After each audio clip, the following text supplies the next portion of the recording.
What's going on, everybody? Welcome to WWE Aftershock.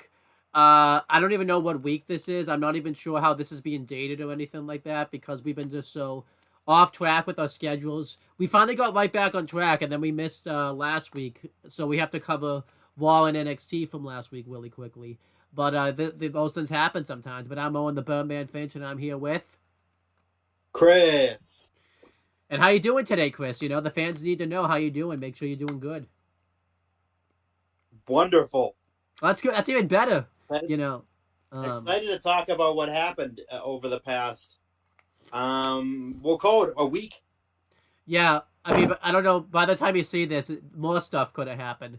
But yeah, I'm excited to talk about this stuff. I was looking forward to it last week, but then we just didn't get to the show. I had a family event I had to do like over the weekend, and then you were tired after the Super Bowl Monday, so we didn't do the show. And then I didn't want to take a chance of doing the show. At the time we were recording this yesterday, Tuesday, because we had a big snowstorm, and they said there was going to be power outages and stuff, so I didn't want to take a chance of doing the show that day. So then we're doing it now. Yeah, I mean, we got some stuff, but nothing like they said. We got like an inch. Yeah. They said we were supposed to get about 8 to 12 inches of snow, and we got like an inch and a half maybe. Yeah, so. And it was practically slush. Yeah. I mean, we went out and shoveled, but like it was really nothing crazy or anything like that. So the best way we're gonna do this show this week is we're gonna do a quick breakdowns of Raw, NXT main event, and the bump from last week. And then we're gonna just do like the full rundown, the full reviews of when we get to like the kickoff. I keep meaning to call it a press conference, but it wasn't a press conference. It was kickoff. No, and it was a press conference. It wasn't no kickoff. It was a press conference. It was a glorified press conference. So yeah, I'll do that.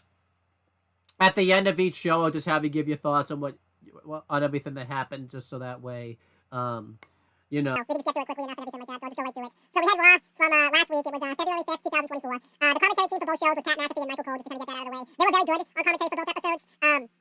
I would probably say they were better probably this week than last week.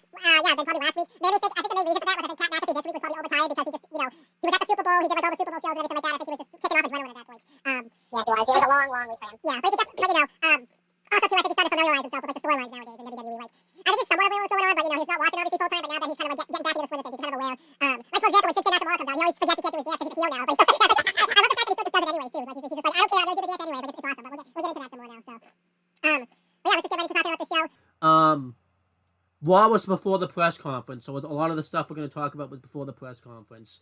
The biggest annoyance I think of this Raw was every segment after it was over, they kept advertising that I'm sorry, not the press conference, the kickoff. It's all the same thing. Yeah. Like press conference. Whatever. But yeah, they kept advertising the kickoff. I think it was like after every segment they were like, "Oh, don't forget to watch this kickoff." Then that's gonna happen.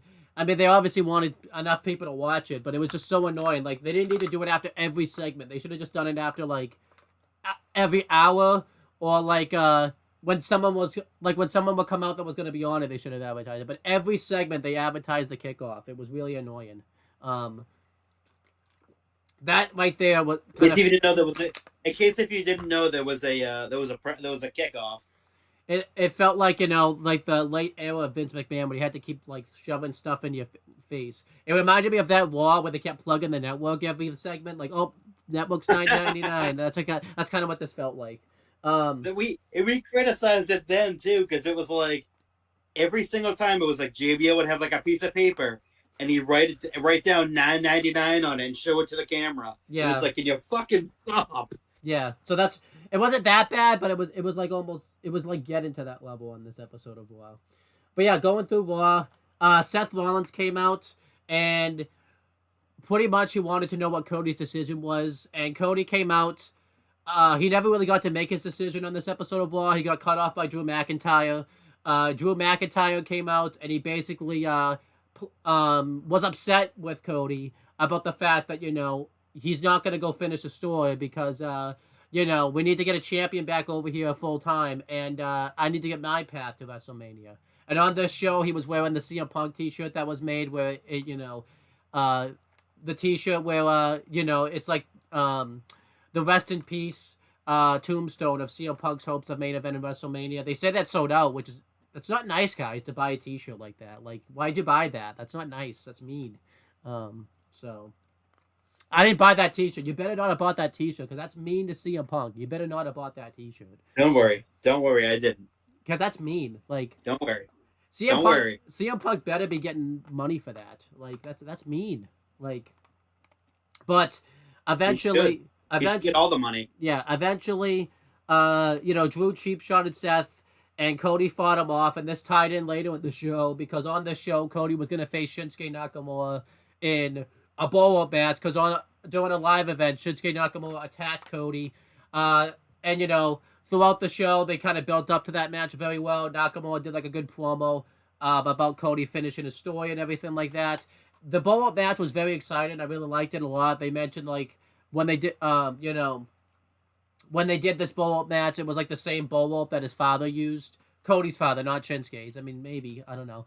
I liked the blow-up match. It was very good, very violent. Cody ended up winning.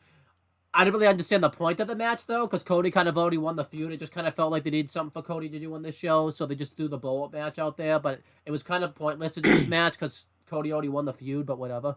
And then afterwards, he got attacked by Drew and laid out with the Claymore kick. And then we didn't see this on the show, but we know what happened. After the commercial break and everything like that, Sami Zayn made the save, and he basically helped Cody fight off, Shinsuke and Drew. And a big thing that happened on this show was everybody was chanting, "We want Cody," and they were chanting, "Rocky sucks." Michael Cole was mentioning, that's the first time The Rock had gotten like that type of a reaction since like 1997. Which I think is true. I know he was a heel in 03, but I don't think he got like bad reactions. Like this was like about 97 level of reaction, like before he went heel and everything like that, when he was like the white meat baby face and everything like that. But yeah, that's everything that happened with Cody. You can just kind of give your thoughts after I broke down the full show.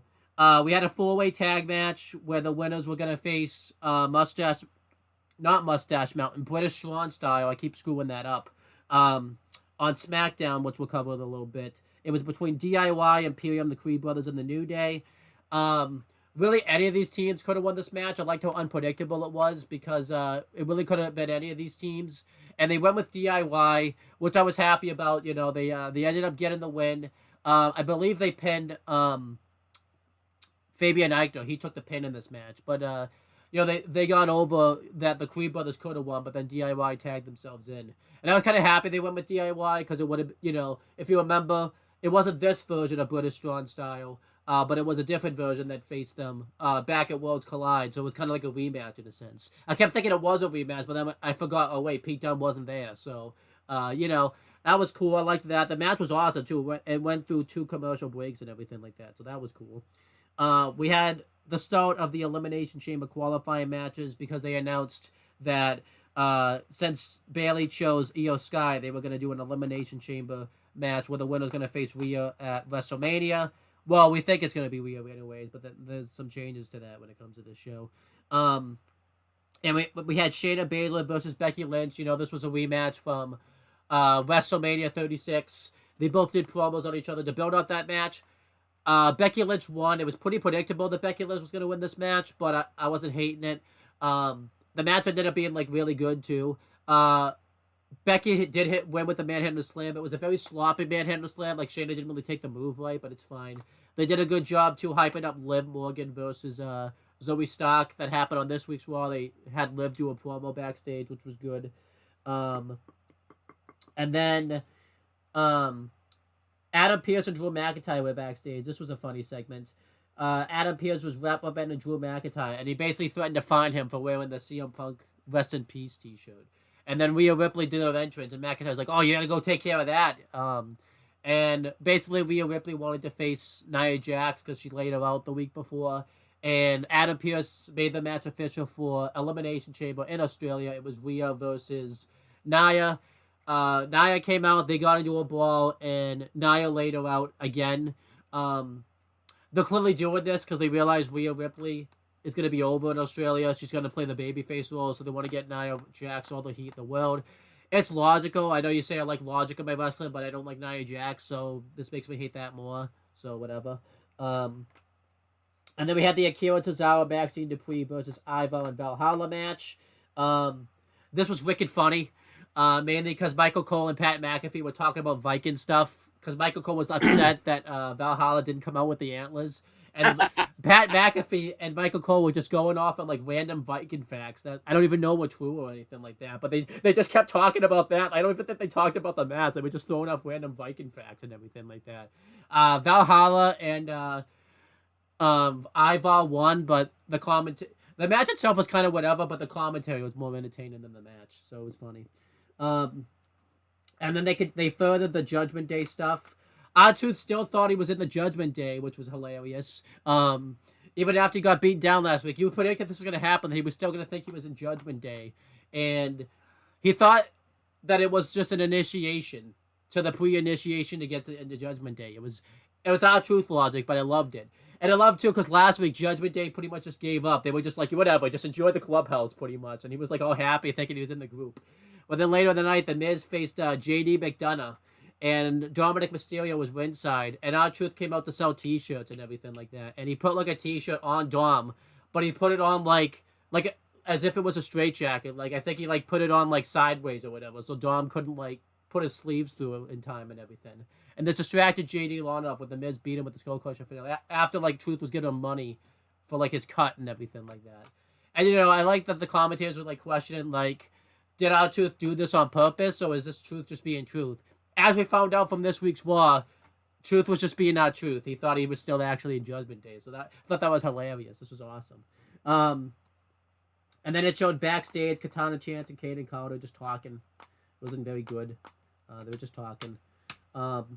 They always just talk. And then we had a celebration for Imperium. They wanted to make sure like everything was all set, so they had the celebration of Walter's. I almost did it.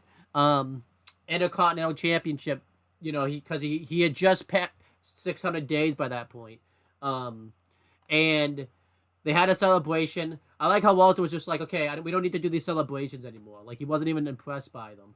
And then it got interrupted by main event Jey Uso. Pat McAfee got really into the entrance. And basically they went back and forth with each other. Walter talked about how, like, you know, Jey Uso has always relied on a tag team partner, and now he has to make it on his own. While Walter's achieved everything by himself, and Jey Uso was just looking to achieve his first singles championship. They got into a fight, which the New Day had to come out and like even out the odds and everything like that. I really liked this segment here. It was very good stuff. And then the last thing really to break down on this show, well, there's a couple more things. The Kabuki Warriors retained the WWE Women's Tag Team titles against Katana Chance and Kaden Carter. I remember the match being good, but I started Raw late this week just because I didn't start until like 10, so I was really tired by this point. So I was just like, yep, let's just get through this match. It's just kind of fella. I just wanted just tired. And then Sami Zayn did a really good like interview with Jackie Redmond where it was like filmed earlier in the day. And he was talking about like his path to WrestleMania and everything like that. So I thought that was good stuff. So, you know, I'm enjoying the road to Sami Zayn. But he's kind of back to his roots from where he was like 10 years ago, where he's kind of like the underdog from the underground again, like the NXT days type of thing. Which is kind of cool because it's like 10 years after that happened and everything like that. I mean, I know he hasn't been wrestling for that long, but that's like when everyone got like an introduction to kind of like to Sami Zayn and everything like that. So I thought that was pretty cool. And that was pretty much Raw. Nothing else. That's everything happened on Raw. If I had to give a grade for that episode of Raw, I would probably give it like a B+. I thought it was a great episode of Raw. The only thing that sucked about this Raw, you probably could have missed this Raw, not missed much, because they clearly didn't want like to give anything away, because they were saving everything for the kickoff show. Oh yeah. So like they did. So like when Cody had to make his decision, they didn't have him do it on the show. They were waiting for the kickoff. So. But it was still great. They had a good wrestling on the show, and there was still enough storyline development that happened on the show. But again, you probably could have missed that episode of. You could have missed last week's episode of Raw and not Mr. Thin. You could have just waited to watch the press conference. I'm sorry, the kickoff. You wouldn't have missed it. You wouldn't have missed a thing. But yeah, anything you want to say about Raw from last week and your grades and everything like that? I thought Raw was pretty solid. Again, like I gave it like a B+ also too. The last 2 weeks were very good. Yeah, I mean, I thought the Boral match was awesome. Yeah, it's everything that they're doing right now is it led up to that press conference. Yep. And it's after when we're done reviewing it, this press conference, it really kicks it into high gear.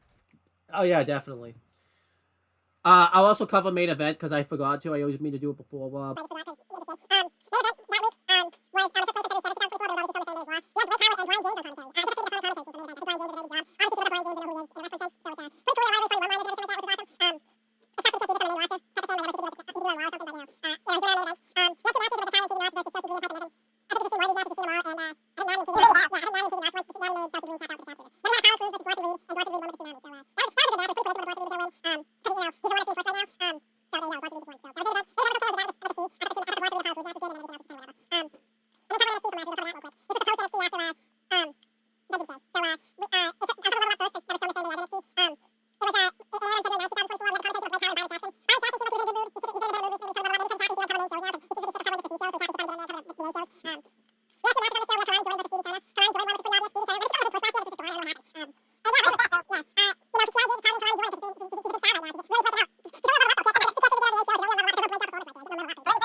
Yeah, then we had NXT from last week that aired on February 6th, 2024. We had the commentary team, which has been the commentary team for the past couple of weeks, of Byron Saxton and Vic Joseph. Where is Booker T? Do we know where he is yet? Like, what's going on with him? I think he had a medical procedure. I think it was like a surgery or something. Yeah. I thought this was an upgrade from like Booker T and Vic Joseph. I think Byron Saxton's much better, than Booker T. In a weird way though, I do want to see Booker T come back just because like he makes you laugh just with the outrageous stuff that he says and everything like that. But Byron, it's just Booker. Yeah. Byron and Vic Joseph are pretty good together on commentary. So they've just been good. I think they've worked together a lot too in the past. I think they have, yeah. Because Vic Joseph's mainly done NXT. I think the only time he really did the main roster was like that brief time where he did it like right out in 2019 up until the Rumble, and then he just disappeared. I think he got in a car accident. That's just why like he's been off for so long. I don't think Vic Joseph's ever gonna do the main roster, especially now that his wife doesn't work for the company anymore because he'd have to travel a lot. And, in NXT he could just go to the Performance Center, and they both live in Florida, so it kind of works out better for him. I think the only time he has to travel is if NXT goes on the road. So, yeah. No, it's Shawn Michaels. He hates tag teams. The couples are tag teams. He's like, oh my gosh, you guys have a tag team technically. All right, you're going on the road. We're gonna take NXT on the road now. We have to break up this tag team now. So he'll probably try to break up. You gotta. Yeah. So. You have to. It's almost mandatory. But yeah, this NXT at this point. Yeah, this NXT was a really good follow up to the PLE. The biggest thing obviously was Carmelo Hayes, what he was doing on this show. He came out to give an explanation to why he did what he did to Trick Williams. At first he didn't give an explanation, which I liked, He just kind of came out and said, "Yeah, we're not going to do this right now," and he just left. So that was good. I thought it was a good way for him to get heat. And then later in the show, Ilya Dragunov came out and he basically gave props to Trick Williams for putting up a good fight and everything like that. And then he called out Carmelo Hayes. This did make sense, obviously, because Carmelo Hayes accused him of attacking Trick Williams, which obviously wasn't true. So he called him out, but Carmelo Hayes didn't come out. I will say this was the time I think that Ilya Dragunov should have moved on from this feud. I feel like he should have had a new opponent. I think obviously they can't really have him have a new opponent because they need something for Carmelo Hayes to do until Trick Williams comes back. And this is very much like how they did the Undisputed Era breakup, if you remember. Like Adam Cole turned on Kyle O'Reilly, and then he feuded with Finn Balor for the title, and he beat him. I think they had a title match. I don't think it was I don't think it was on Spring Breaking like this one was. I think it was just on a random episode of NXT. And Kyle O'Reilly came back, and then they set up. That's when Karrion Kross and Finn Balor went at it for the belts. It's the exact same thing that's going on here. I think. I think Dragunov and Williams will have. No, Dragunov and Hayes will have a match for the title. Trick Williams will return and cost Carmelo Hayes the match, and then whoever is next in line for Dragunov to feud with will show up on that show, type of thing. But I just think, Dragunov's been in this feud with Carmelo Hayes and Trick Williams for so long. I think it was time for him to move on. But again, you need something for Carmelo Hayes to do in the meantime. So it's kind of whatever. Dijak come out to confront him. Talk about how they both had big wins at Vengeance Day and basically wanted to go at it for the championship. Dragunov didn't really want to deal with this. He kind of just said, "Hey, I'd rather just deal with, the Carmelo Hayes situation." So then Dijak cheap shot at him, and they got into a brawl. And Ava made the match official for later in the show. And then Carmelo Hayes actually did come out and explain himself. And it's pretty much, the reasons that we've come up with. Trick Williams got too big for his britches and everything like that. So Carmelo Hayes had to remind him of his place in the company. He revealed that he did attack Trick Williams. And he said that he would do it again in a heartbeat.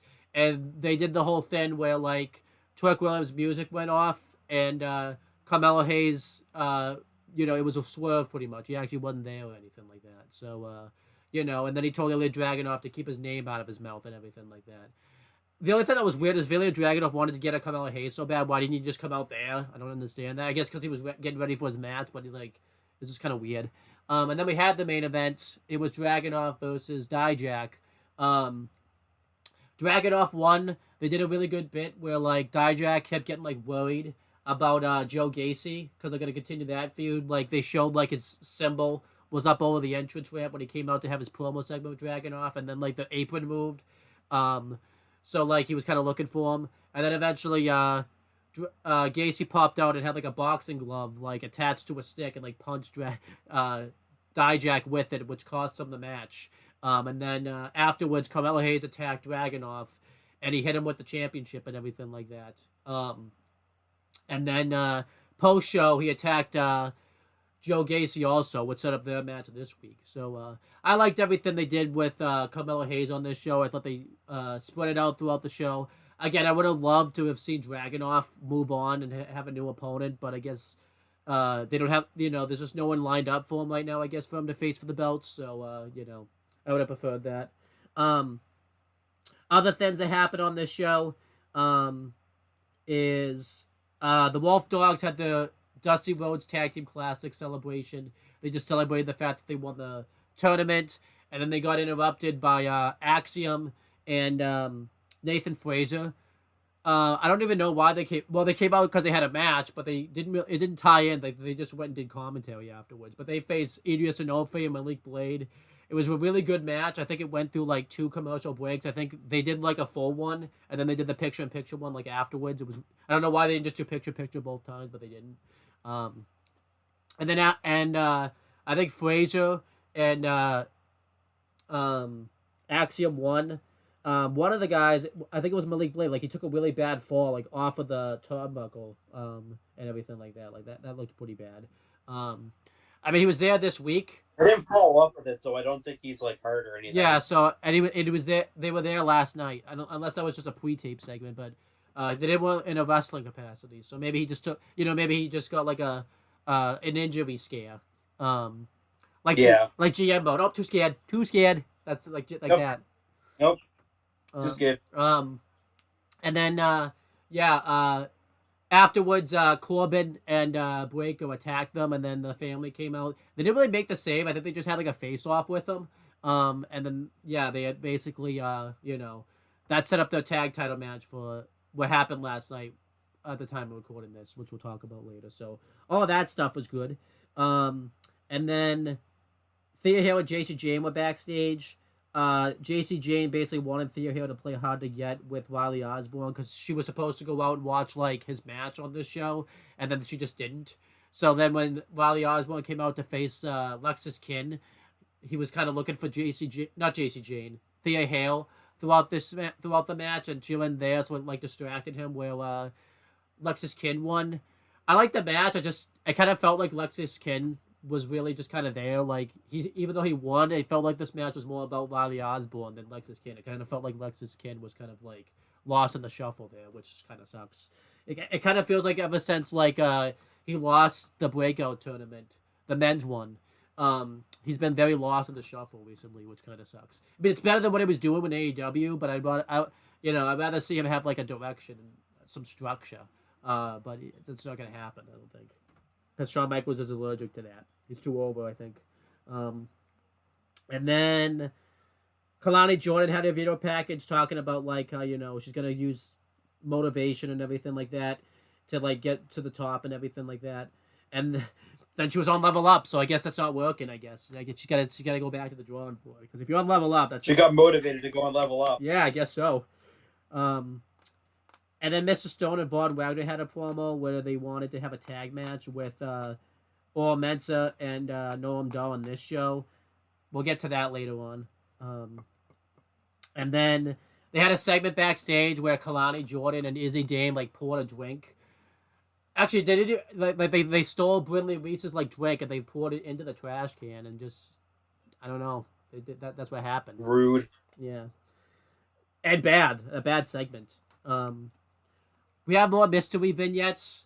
We were thinking this was going to be Okada, but it doesn't look like it's going to be Okada because it looks like he's going to AEW. So then, yeah, we broke down that news bit already. So I have no clue who this could be now.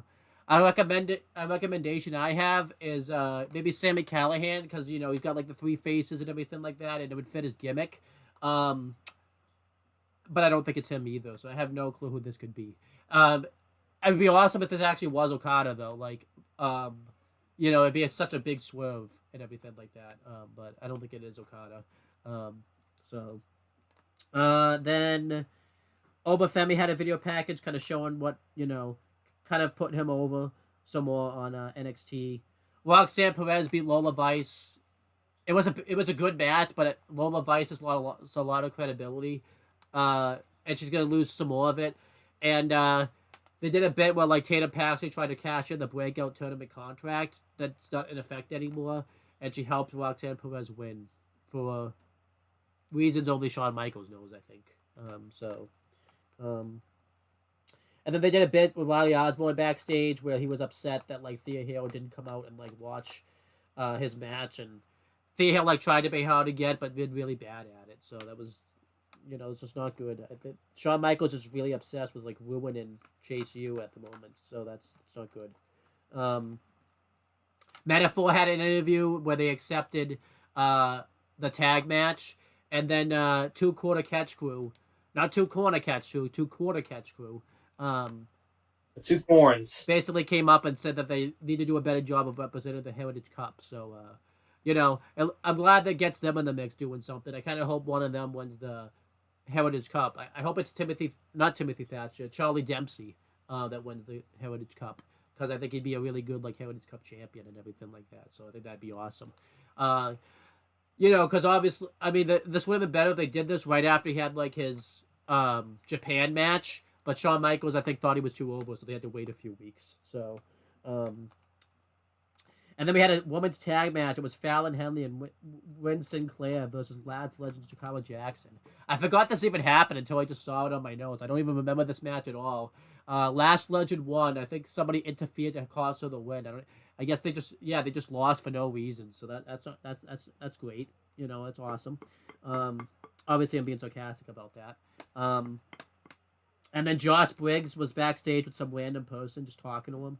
And then Brooks Jensen came up to him and, like, you know, they were just kind of checking in. And then he basically just told, you know, Josh Briggs that, like, he missed being in a tag team with them and, like, Fallon Henley and everything like that. And then Josh Briggs just basically told him that he needs to wake up and take control of his spot now. Because other people are looking to take it. And it was just not a good segment. It was really questionable. Wasn't them breaking up as a tag team Brooks Jensen idea to begin with, or am I wrong on that? Because it seemed like they were all okay with it. So, like, why would he agree to it? I think it was his idea. I'm pretty sure that it was. Like, I don't understand that. Again, it's Shawn Michaels can't book, though, so, you know, that makes it make sense, you know? Isn't it weird that that's how we justify the explanations of NXT, because we know Shawn Michaels just can't book? And also, too, he exactly. And he said he wants to break up tag teams, so it doesn't make sense, and then you remember who's booking the show, and then it does make sense, so it's just weird how that happens. So, NXT that week, though, was pretty awesome. I gave that, like, a B+. It had really good matches on the show, and I liked the storyline they did with Carmelo Hayes throughout the show and stuff. And compared to what we got last night, it's like probably an A+ show, but it's still like a B+, you know. But what do you think of any? Oh, and also one other thing that happened in NXT last week that I forgot is Jada Parker requested a match with I'll see her name in a bit, but it's the person that's with the family. I forget her name, but Adriana Rizzo. Yeah, that. That's like the third recording we've done of this where I've forgotten her name, so it's not good. Either I'm bad at remembering names, or NXT is not doing a good job of making me remember her. Or it could be both, you know, you never know. But overall, what do you think of NXT from last week? I thought it was decent. I thought it was I actually, it was good. Yeah, I didn't mind it. There you go. And then we had the bump from last week. Let me.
Let's talk about the WrestleMania kickoff. And now, Pizza Hut delivers the WrestleMania 40 kickoff event. See, I got the name right this time. This was pretty cool. You know, obviously, this is the first time WWE has done something like this, like at the same time with the Super Bowl, because it was in Vegas. Where in Vegas was it? Because it wasn't in the stadium or anything like that. It just seemed like it was somewhere in Vegas. I think it was at like a convention center. Yeah. And they said this was like open to the public, right? Like anyone could have just shown up and been here. Like you didn't have to buy tickets, so that was cool. they had the host for it. It was Pat McAfee and Michael Cole. This made sense. Michael Cole is the face of the company and everything like that, and Pat McAfee was there anyway, so they figured why not just host it and everything like that. Because he was doing the. It's pretty cool that Pat McAfee was able to kind of take time out of his NFL schedule to do this too. Like I thought that was pretty awesome. And they had a panel for this. They had Pat McAfee, Big E, CM Punk, and Michael Cole on for the panel. This was CM Punk's first appearance since he had his surgery. The only reason I can even think of they had this panel was so that way they could find a way to have Punk be on the show, because there was really no reason for this panel other than to get CM Punk on there. Because I think if Punk could have just been there in a wrestling capacity, they would have just done it. They wouldn't have done the panel at all, I think. Maybe they would. Not as long, I don't think. They cut the panel a lot because they wanted to get Punk on there, I think. It was a lot of filler. Yeah. The first then was really like a kickoff. Like, they were just kind of breaking down the panel, talking about stuff. And, it was kind of cool because Big E and CM Punk were doing stuff. And it seemed like they were talking about this like how we talk about it. Like, they didn't really know what was going to go on in this panel because after what happens at the end, they were like speculating of like what's going to happen now and everything like that. So it seemed like they were very much out of the loop of what was going on. It was pretty cool to hear CM Punk talk about some of this stuff because you could definitely tell he was like backstage analyst version of CM Punk where he was talking about, where he had no filter pretty much. No one really seemed like they had a filter, but it seemed like CM Punk, you could definitely tell, had no filter. He could just say whatever he wanted on this show, which was pretty cool. And we had the intro. It kind of showed like a lot of their past WrestleMania clips and everything like that, and just kind of showed how it was going to show to the future. No Vince McMahon inclusion at all. No, he wasn't mentioned at all on this show. I say that, because he's a big part of WrestleMania. They didn't show any clips of Vince McMahon at all on this show. And Jackie Redmond was backstage. She basically just talked about how she was going to try to get a word with The Rock, and she mentioned that The Rock and Roman Reigns have arrived, and that's it. Nothing happens. And then Paul Heyman interviews... Byron Saxton interviews Paul Heyman. I said Paul Heyman interviews Byron Saxton. That would have been weird. That would have been kind of awesome, though. And Byron Saxton was asking what Roman Reigns' mood was after what happened on SmackDown, because this was right after The Rock showed up and everything like that. And Paul Heyman just kind of like, what do you mean his mood? He basically just clapbacks big time on Byron Saxton here, where we talked about like how he's in a pretty good mood because everybody is fighting to main event WrestleMania against him. He's the one that's being talked about, like Cody and The Rock. He talks about like how all these people have tried to take the title from him, and he's gonna walk into another main event. And it was just a really good promo by Heyman. And then when he walked off screen, I think it was meant to be like Roman Reigns was like there. He's just like, Roman, he just asked you what your mood was. It was really funny. Like Byron Saxton went to cut back to them and everything like that. And he was just like, can you believe he just asked you what your mood was? Like that was really funny. What do you think of these two segments right here? The Jackie Redmond one and the Byron Saxton one. I thought the Jackie Redmond one was kind of whatever, but the Byron Saxton one was really funny. Yeah, it was good. It was a good kickoff. I think the only reason the kickoff. Yeah, I think the only reason Jackie Redmond was there versus Kayla, by the way, was because Jackie Redmond has somewhat of name recognition in the sports world with the hockey stuff that she does and everything like that. So that's probably why she was there. Because I think they probably would have inserted. I think Jackie Redmond was probably there anyways to do like hockey stuff and like sports coverage. So that's probably why she just did this thing. Then we had a special announcement. They announced that I think it's going to be after WrestleMania. They said it's coming in April. I assume it will be after WrestleMania. Coming on X. It's going to be a new WWE show called Speed. They've been trying this out anyways on the dog matches of SmackDown, where every match will be like 5 minutes, and that's basically what Speed's going to be. I'm willing to give this a shot. It's something new for WWE to do. I don't think it's going to really translate that much. I think they're just going to do this. I don't really think it's going to lead to anything. I think this will just happen. I could see this just being a show for a little bit, and then they'll get bored of it and then just stop. But yeah, it'll be interesting. I don't think anybody big's going to be on the show, too. I think it's going to be like, whoever has a dog match will be there, but it'll be interesting, I think. I'm willing to give it a chance. What do you think of this new show coming to WWE called Speed? I like it. I like the idea. Probably a lot like maybe the cruiserweight division Yeah, or 205 Live kind of deal. So I'm kind of interested to see where it goes. I assume too they're gonna have like a lot of wrestlers that can work like a fast match too, like a Ricochet or something, just so that way, because some people have to do their matches in that span of time, so they probably want to have this be like a high, fast paced show. So I'm willing to give this a chance. You know, I hope it doesn't become like main events or dark, where like if you go on there though, you're like stuck on that show. You can never get on the main shows. Like I kind of hope they can make this into something. So, um, and then we had the actual start of the kickoff. Triple H came out. He did like a promo hyping up WrestleMania and everything like that. It was pretty good. And then Bianca Belair did one where she came out and talked about how she's undefeated at WrestleMania, how she made a name for herself and everything like that. That was pretty good. And then Rhea Ripley came out and talked about, how she made a name for herself at WrestleMania. Her and Becky Lynch got into a face-off where, Becky mentioned, that she's going to be coming after her at WrestleMania. This basically just gave away the fact that she's winning the Chamber match, pretty much, because they wouldn't have done this if she's not winning the Chamber match, unless they're going to pull a swerve or something like that at Elimination Chamber, have somebody else win, or have Nia win the belts at Elimination Chamber. But I think this pretty much confirms the fact that they're doing Becky versus Rhea. So we'll just say this now. Pretty much. I liked everything that happened, but it was pretty by the numbers at this point. Like, it was all like the typical stuff they typically say at like these kickoff press conferences event. I think the most interesting thing that happened was, Rhea and Becky's face off. Triple H came out. He kind of say by the numbers thin. Bianca came out. She said by the numbers thin. It was funny too, because like sometimes I think Pat McAfee didn't realize his mic was on or something. You could hear him talking in the background when he clearly wasn't supposed to be saying anything. It was really funny. He would say something like off the walls too, like he would like react to it. So how did you feel about like these? Because I just broke them down all together because they were kind of by the numbers. The real promo segment happens the next thing, but how did you feel about all these promos right here with Triple H, Bianca, and Rhea? I feel like it was a lot of filler. Yeah. To get to the main point of the show, which was obvious what everyone wanted to see. And it's just, it was okay. I mean, it definitely hyped up a few matches, but yeah, I could have done without the first like half an hour of it. Yeah, they kind of milked it a lot. So, then we get to like the real reason to watch this this kickoff show. I know I keep calling it a press conference, but it's not a press conference. It is a press conference.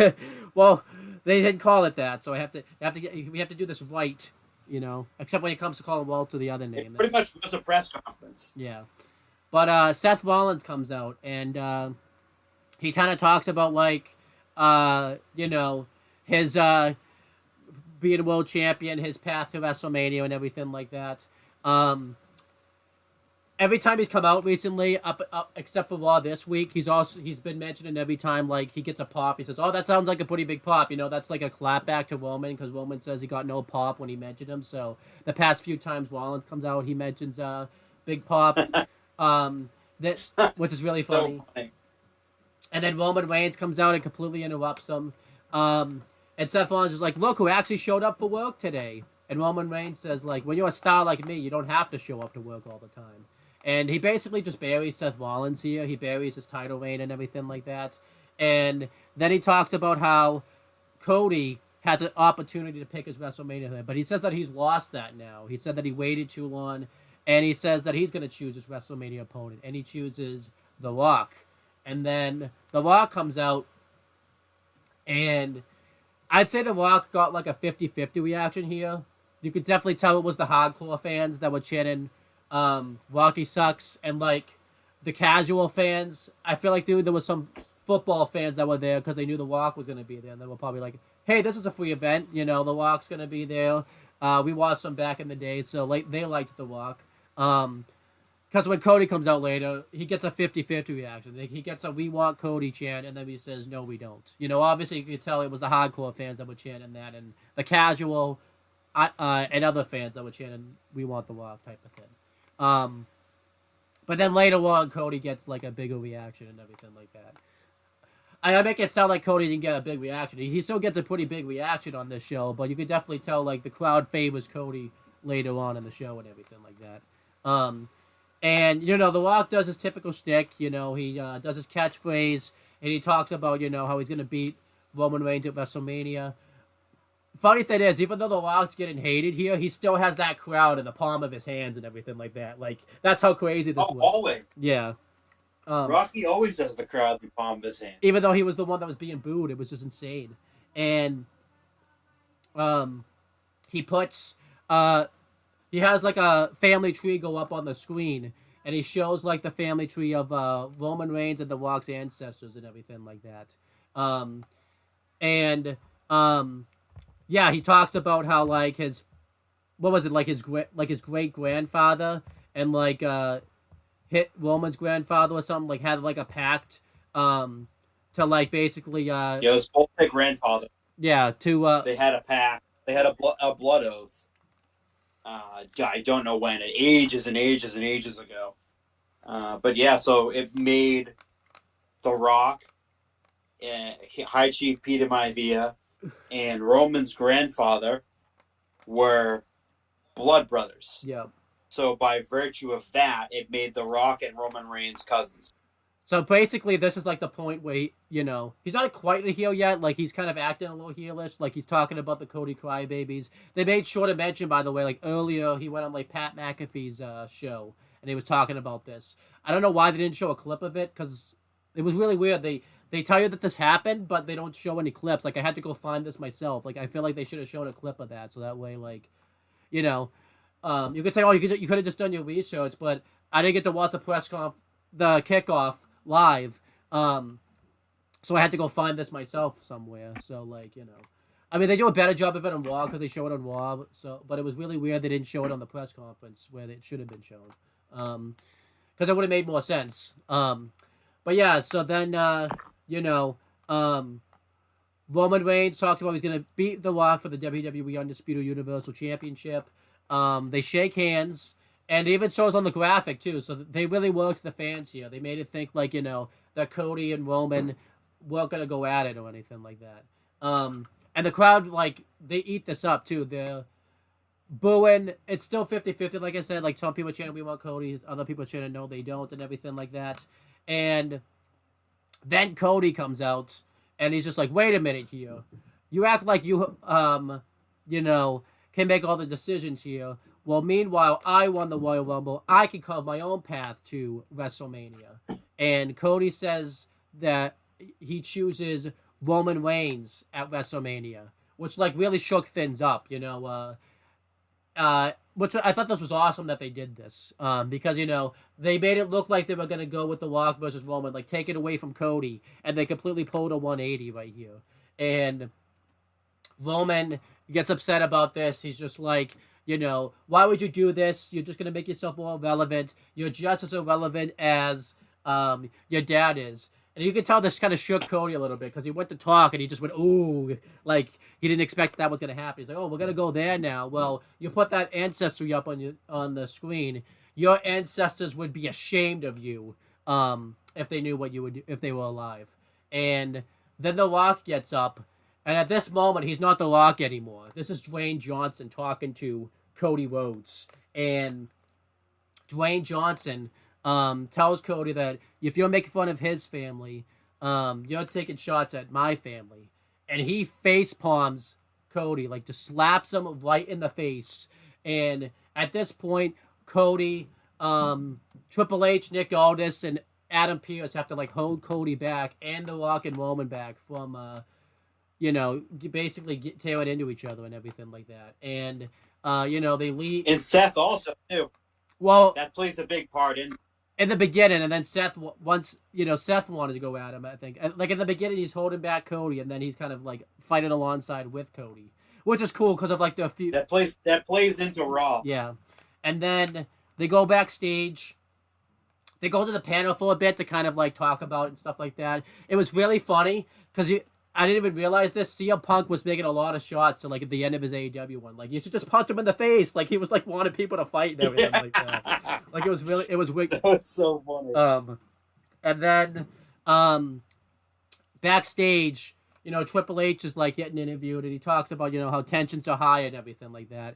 And then The Rock and Roman walk past him. I think The Rock says something like under his breath, and Triple H is like, "Come on, that was too far, that." And The Rock just says like, he's making fun of my family, and he tells Triple H to fix it or he will, and he goes off and you hear something bleep out, and then you can hear the bleep out. He basically was swearing and everything like that, and that was kind of the end of the press conference. Figure this shit out.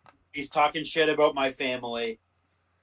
Figure this shit out, or I will. Yeah, and this was awesome. Like I never thought I would see this. The only thing that kind of sucks was it kind of felt like Seth. They fixed this issue on Raw. Like it felt like Seth was kind of like a non-factor here. And again, it's because of the Punk injury. I assume Seth wouldn't have even been a part of this had Punk been able to go. I think Punk and Seth probably would have done something at this kickoff show. But obviously they had to kind of work with what they had. But I thought this was awesome right here. Like, The Rock turning heel really worked. I love the fact that they made it look like, that they were not going to go with Cody, and then they do go with Cody. And obviously this is WWE pivoted. They were clearly going to go with The Rock versus Roman Reigns and Cody versus Seth, but they realized that they couldn't go with that because they were going to get bad reactions. So they went with Cody instead. And I loved that they made it look like a grand plan. Like, The Rock, I think, went to some counsel, and he made it look like, and Cody gave him his shot pretty much. And it looked like Rock and Roman were playing the system, and Cody's like, "No, I can pick the path. I'm facing you at WrestleMania." And it absolutely would. And obviously everyone would have loved to see Rock and Roman, but I'm really into seeing like the Rock and Roman be like an alliance now. Like I think that's gonna be awesome. So overall, I really liked everything they did here with the at the end of the kickoff and everything like that. It was really fantastic stuff. How did you feel about how they did all this stuff? I loved it. I loved the press conference. I loved everything about it. Rock slapping Cody across the face really fucking got me juiced up. Yeah. I was like, this is amazing. Like this is crazy. I can't believe this is happening. It adds a lot of intrigue into the next couple of shows. So the next two shows. Oh yeah. Big time intrigue. Especially too, like the best thing about I mentioned this like during the kickoff and everything like that. Like everyone was 50-50. The casuals were chanting we didn't want Cody. The hardcore fans were chanting we do want Cody.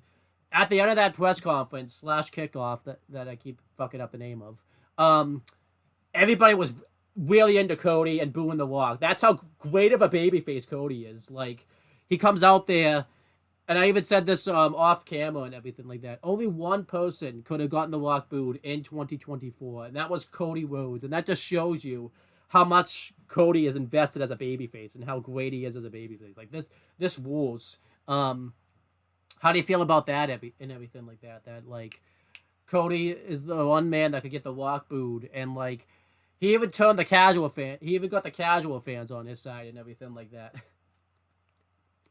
Loved it. It was amazing. It was incredible. Everything about it was awesome. And then that's the kickoff. I'm gonna give the kickoff like an A-, mainly for the ending with Seth Rollins, Cody, and everything like that. I thought that would. You really could have just like skipped the first half of the press conference / kickoff and just turned it on when Seth comes out, because really everything else, it's not necessarily pointless to watch, but it's a lot of them just filling time and everything like that. So like that wasn't as great, but this was a perfect time to do this though. It's Super Bowl week. They realize a lot of people are going to be there and everything like that. And this was the perfect time to get people talking about like the WWE and everything like that, because this press conference, I think, I can't really say, but like everyone that I've talked to hasn't even talked about the Super Bowl really. It's been this press conference that everyone's been talking about with Cody and everything like that. So that's all. That's awesome. How did you feel about this press conference? Would you give it as like a nice little letter grade and everything like that? For a letter grade, I give it an A-. I thought again, even with all the filler in the first 30 minutes of it, I thought that the last 30 was done so great. and so amazing. And I loved it. I loved it.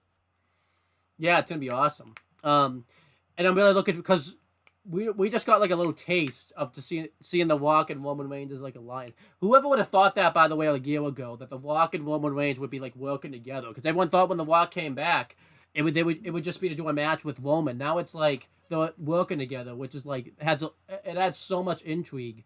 Because at the time of recording this, we still haven't seen SmackDown yet, so we haven't even seen them really together yet. Because this was like a small taste of it and everything like that. So I'm not really looking forward to seeing what that's gonna be like and everything like that.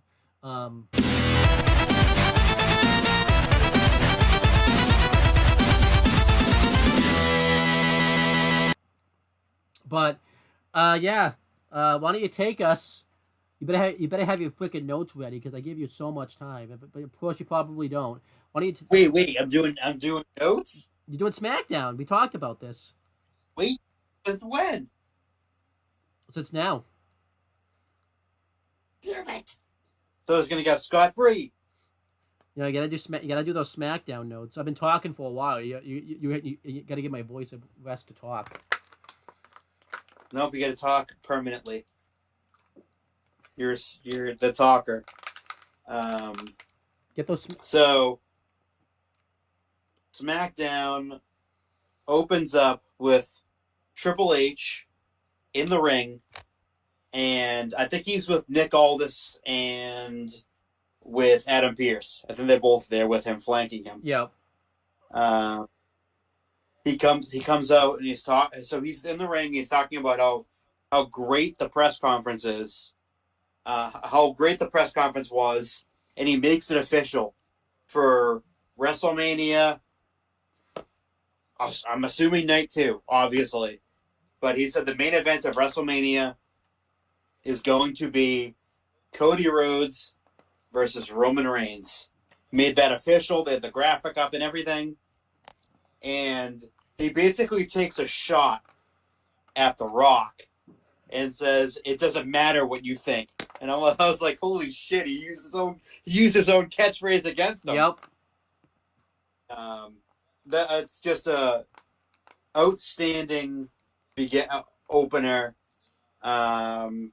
I loved every minute of it. It takes, it also plays into real life, obviously, because there's been a lot of reports recently that the fact that, The Rock was going to be taking over, like, Triple H's spot and everything like that, so they're kind of playing into that a little bit like that, too, because Triple H even says here, like, I call the shots around here no matter what type of thing, so, which I think is awesome, I'm glad they're playing that into storyline and everything like that, so... Oh, yeah. I loved it. Yeah, it's great. But yeah, like they basically Nick Aldis moved on to the subject of Seth Rollins and basically said that whoever wins the Elimination Chamber, they're gonna have qualifying matches, and whoever wins the Elimination Chamber will face Seth Rollins at WrestleMania. Yep. Which I thought was a touch.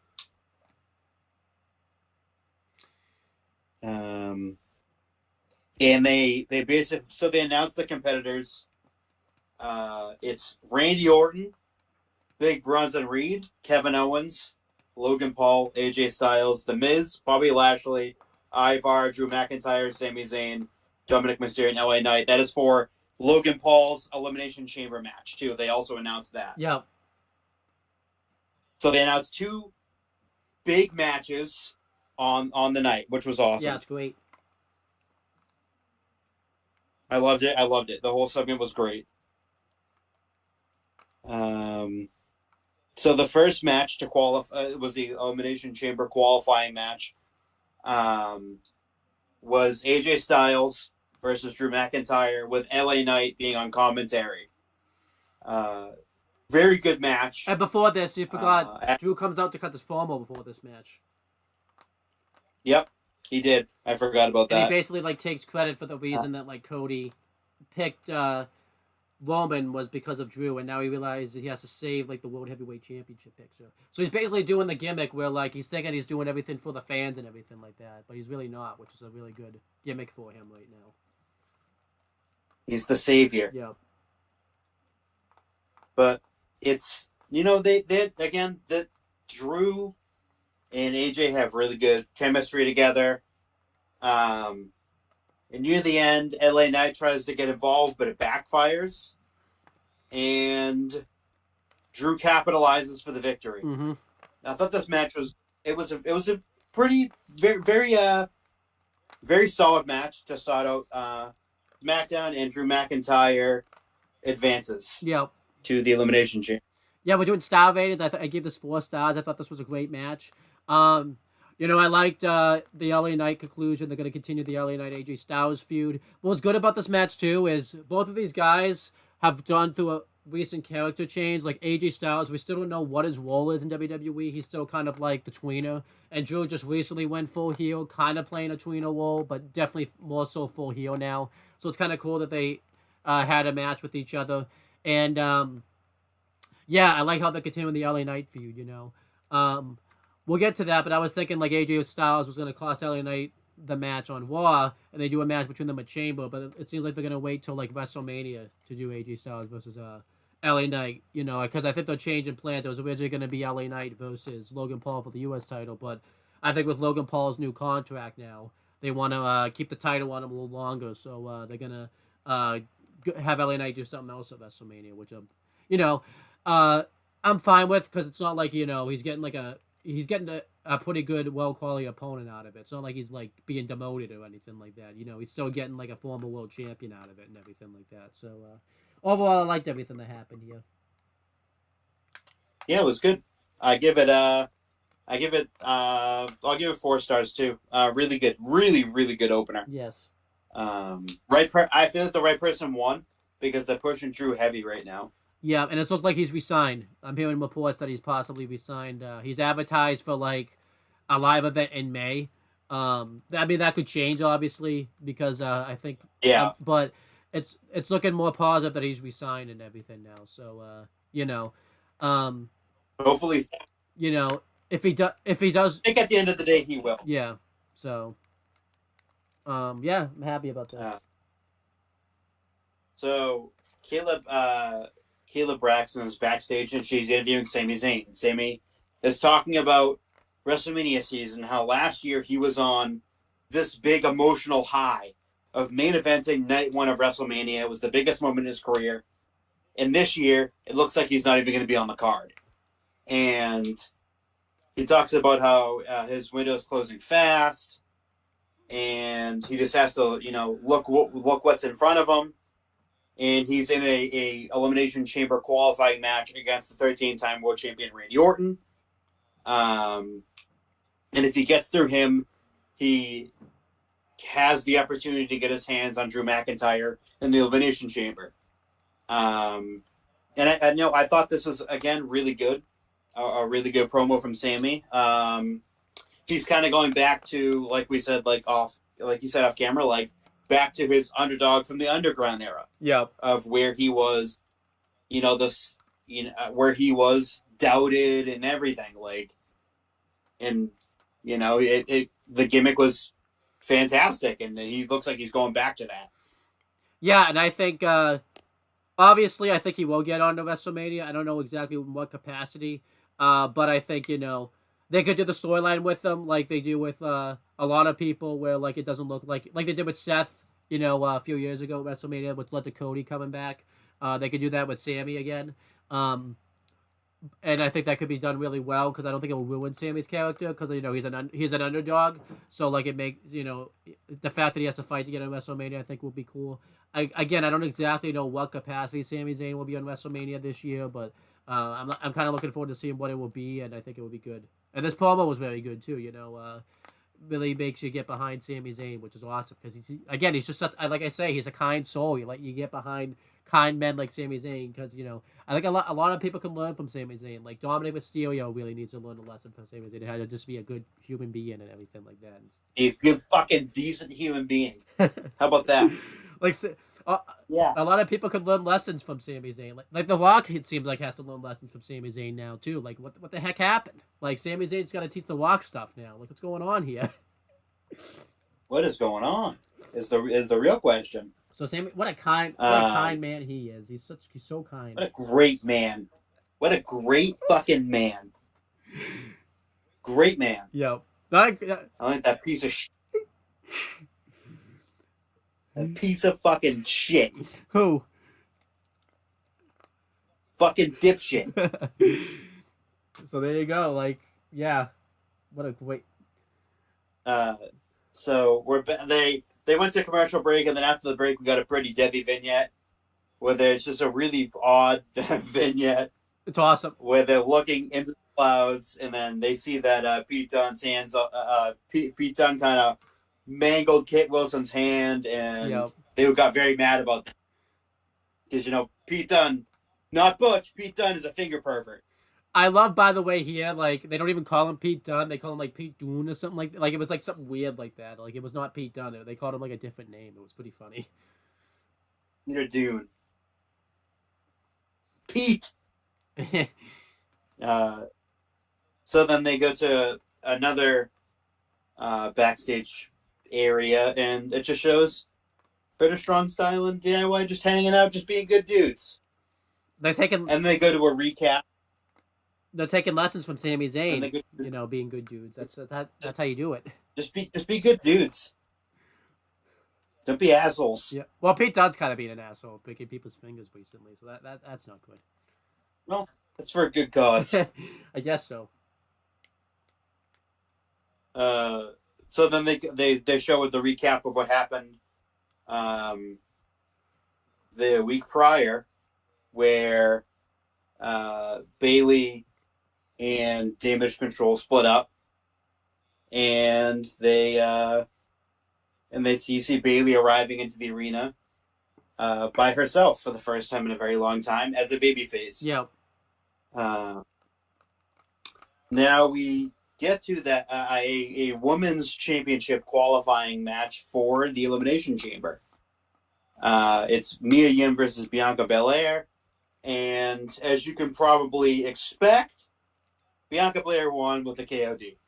Not really surprising. It's going to be interesting to see what they do with Bianca in the Elimination Chamber. She can do a lot. She can do a lot of good things in the chamber. But yeah, I'm intrigued to see what she can do. The match was very good. I gave it like 3 3/4 stars. They made them look really strong in the match. Again, this is kind of thing. It was pretty predictable. Bianca Belair was going to go over here. I know we talked about this off camera. Predictability doesn't always have to be bad in wrestling, but here it was just kind of like whatever. Like you knew that Mia Yim didn't stand a chance of winning, so it was kind of whatever. But it was still good. I will say the women's chamber match and the men's one are looking pretty star-studded. Like, I mean, it's pretty obvious Becky's gonna win from the media event / press conference / kickoff / thing I can't keep changing the name of. Yeah, but I think they're loading up both chambers with star power, where anybody could win both. Which they should. Yeah, anybody could win both of those chamber matches, which I think is pretty cool. Because I think next week they're having Naomi and Zelina Vega have a qualifying match, and then Tiffany Stratton and Shotzi have a qualifying match. So they're making it pretty unpredictable about who could win the women's chamber match and everything like that, because everyone has like some type of past with Rhea Ripley, or someone's just returned recently and everything like that. So they're doing a really good job, I think. Yeah, exactly. I agree.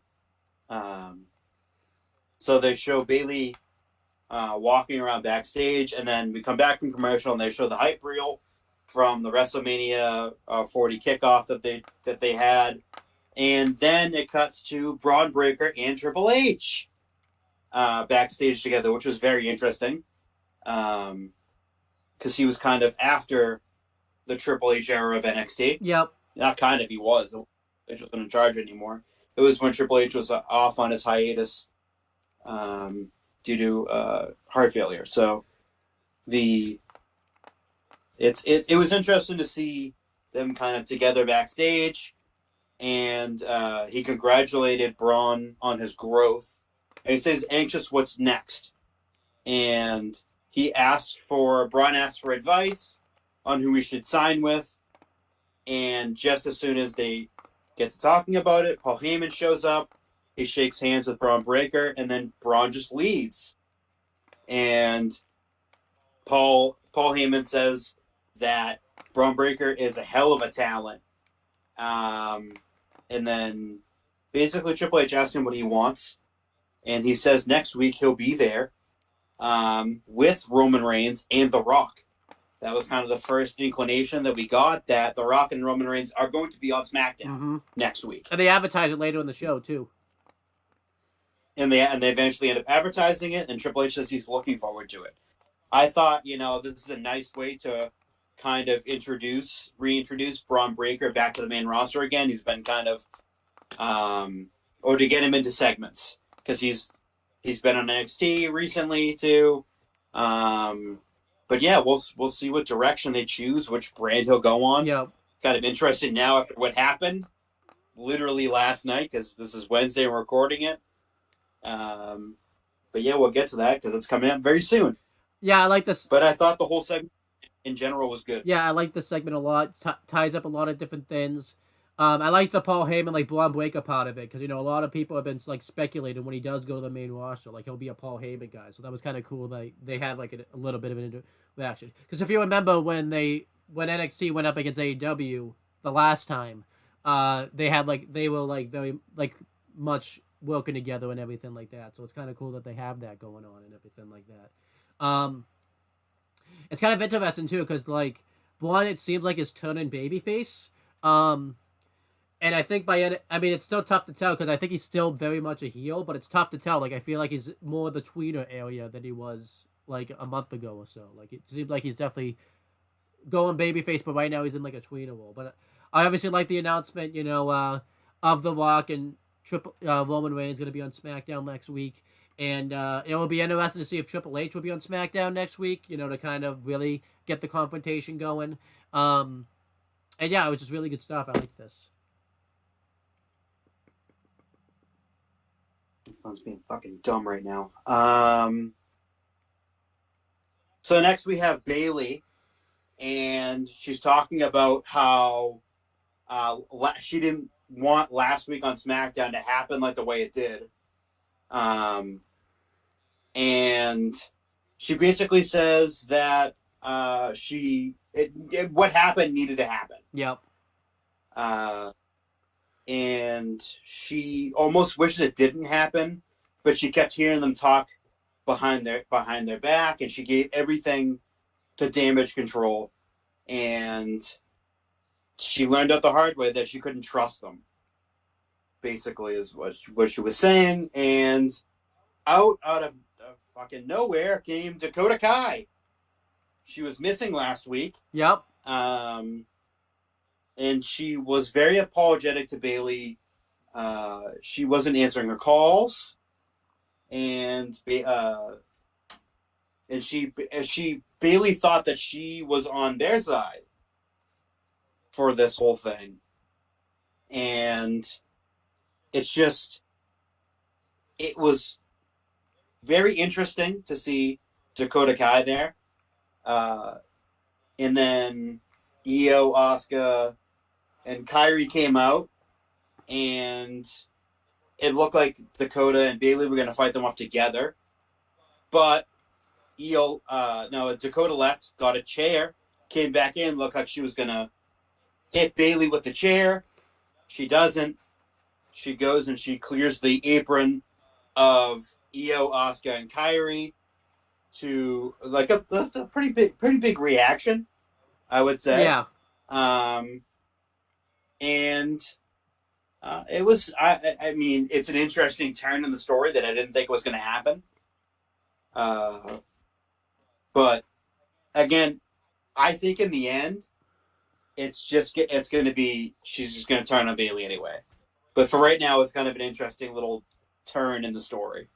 Yeah, I liked it. Overall, I thought this was excellent. Yeah, I thought this was excellent. I'm liking face Bayley right now. She's kind of a combination at the moment of the heel gimmick and she's kind of going back to that babyface gimmick that she had. I think we talked about this the last episode, that I think they're going to do a mix of both gimmicks. You know, she won't fully go back to that Bailey gimmick and everything like that. The hugger gimmick. I think eventually she'll get that. Maybe she won't get the entrance back though, because you know that was doing the CFO $ era, so that may not happen. So, but I don't know. We've seen before, like Sammy got his music back when he turned babyface last year, so we'll see.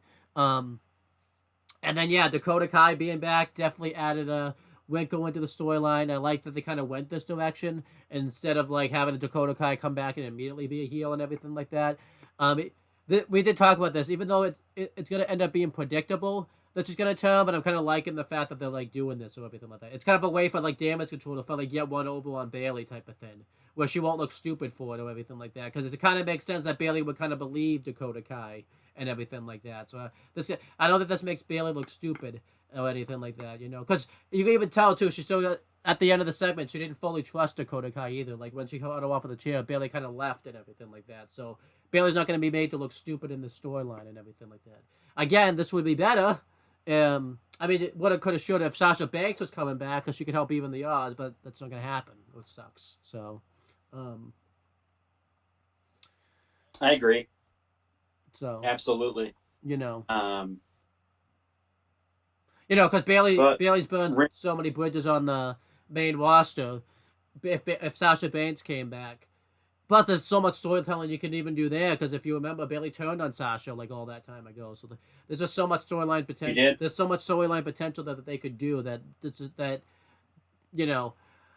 I don't think WWE got into a position though where they would necessarily plan on Sasha Banks coming back though. Like I think they still have a plan whether Sasha comes back or not. It just would have been nice because that would have been a really great way to bring back Sasha Banks. Instead, she's just going to debut. That would have been a great way to bring it back. Instead, though, she's going to the debut in AEW. I think will still be good, but like the return in WWE would have been like legendary, especially with the storyline potential we had that we don't have now. Exactly. Yeah. But so next, Randy Orton's interview backstage, and he says that Sami Zayn is absolutely right. WrestleMania is not given. You're not given WrestleMania. You have to earn it. And watching from home last year, for him was horrible because he had his back injury going on, and he doesn't want to miss out on WrestleMania again this year. And he was, felt very sad about missing it. It was a horrible experience for him because he had been at WrestleMania for God knows how long until the last year when he missed it. He had been at so many WrestleManias in a row consecutively. Yep. But he learned from it, and he talks about he learned an invaluable lesson, which was patience. You have to be patient. And he said, as far as Roman Reigns is concerned, he'll sit back and wait, and if everything comes his way, he'll be in the Elimination Chamber. And I thought, again, this is a very strong promo by Randy Orton. Another underrated part of his gimmick, he's a really good talker. Really good talker. Especially these past few years, too. Oh, yeah, absolutely. Whether he's a heel or a face is just excellent. But another great promo by Randy. Yeah, I love it. It's great. So then they show British Strong Style, and they make their entrance, and they go to commercial break. And they come back from commercial break, and of course, can't just have the goddamn match. You got to talk about 55 other things first. Hey, they've been doing that. They've been doing better about that recently, though. So at least because they used to do it every show. I think this is the first time in a while that they've done that. Yeah. I think someone calculated this about when they do that, it's about 10 minutes. Then in between the commercial break when they come back to a segment and then they go to the match. It's about 10 minutes. Yep. So they're back from commercial break, and Bobby Lashley and the Street Profits and B-Fab are backstage, and they talk about their feud with the Final Testament and Bobby's upcoming Elimination Chamber qualifying match against Big Bronson Reed. Nothing really to write home about. It was fine. Whatever. Served a purpose. Yeah. It seems like after Raw this week, they're gonna take a back burner on that feud for a little bit. Oh, definitely. Or maybe they'll still do it, but they'll I don't know. It's not gonna take precedent. Yeah. So now we get to that tag team match. Now, if they've been sitting there for 3.5 hours, it's DIY versus British Strong Style and a WWE Undisputed Tag Team Championship #1 contendership match. This match was fantastic. This is kind of like, in a lot of ways, not like a rematch, but like in a way it is without Trent Seven. Yeah.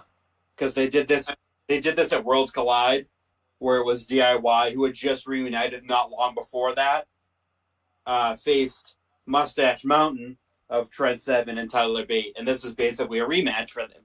But Trent Seven's out and Pete Dunne's in. Again, this match is just fantastic. It could have gone either way, with either team winning. But British Strong Style ended up winning the match, which is surprising because I thought they were going to go DIY. And British Strong Style won with Pete Dunne hitting the bitter end on Johnny Gargano. Either team could have won. I would have been happy with either team winning. But British Strong Style winning makes a lot of sense here. Yeah. But yeah, the match was fantastic. Fantastic match. Oh, it really was. Like, it was, you know, I haven't seen the the Mustache Mountain DIY match in a while. I think since it aired live, it's been 4 years since that's happened. So it's been a while, but this match was great. You know, a lot of great fan participation. It seems like finally now DIY is finally over now too. Like, it took them a little bit to finally, like, you know, get over with the mainstream audience and everything like that. But it seems like the crowd's finally into them. The crowd's really getting into British Strong Style, which is great.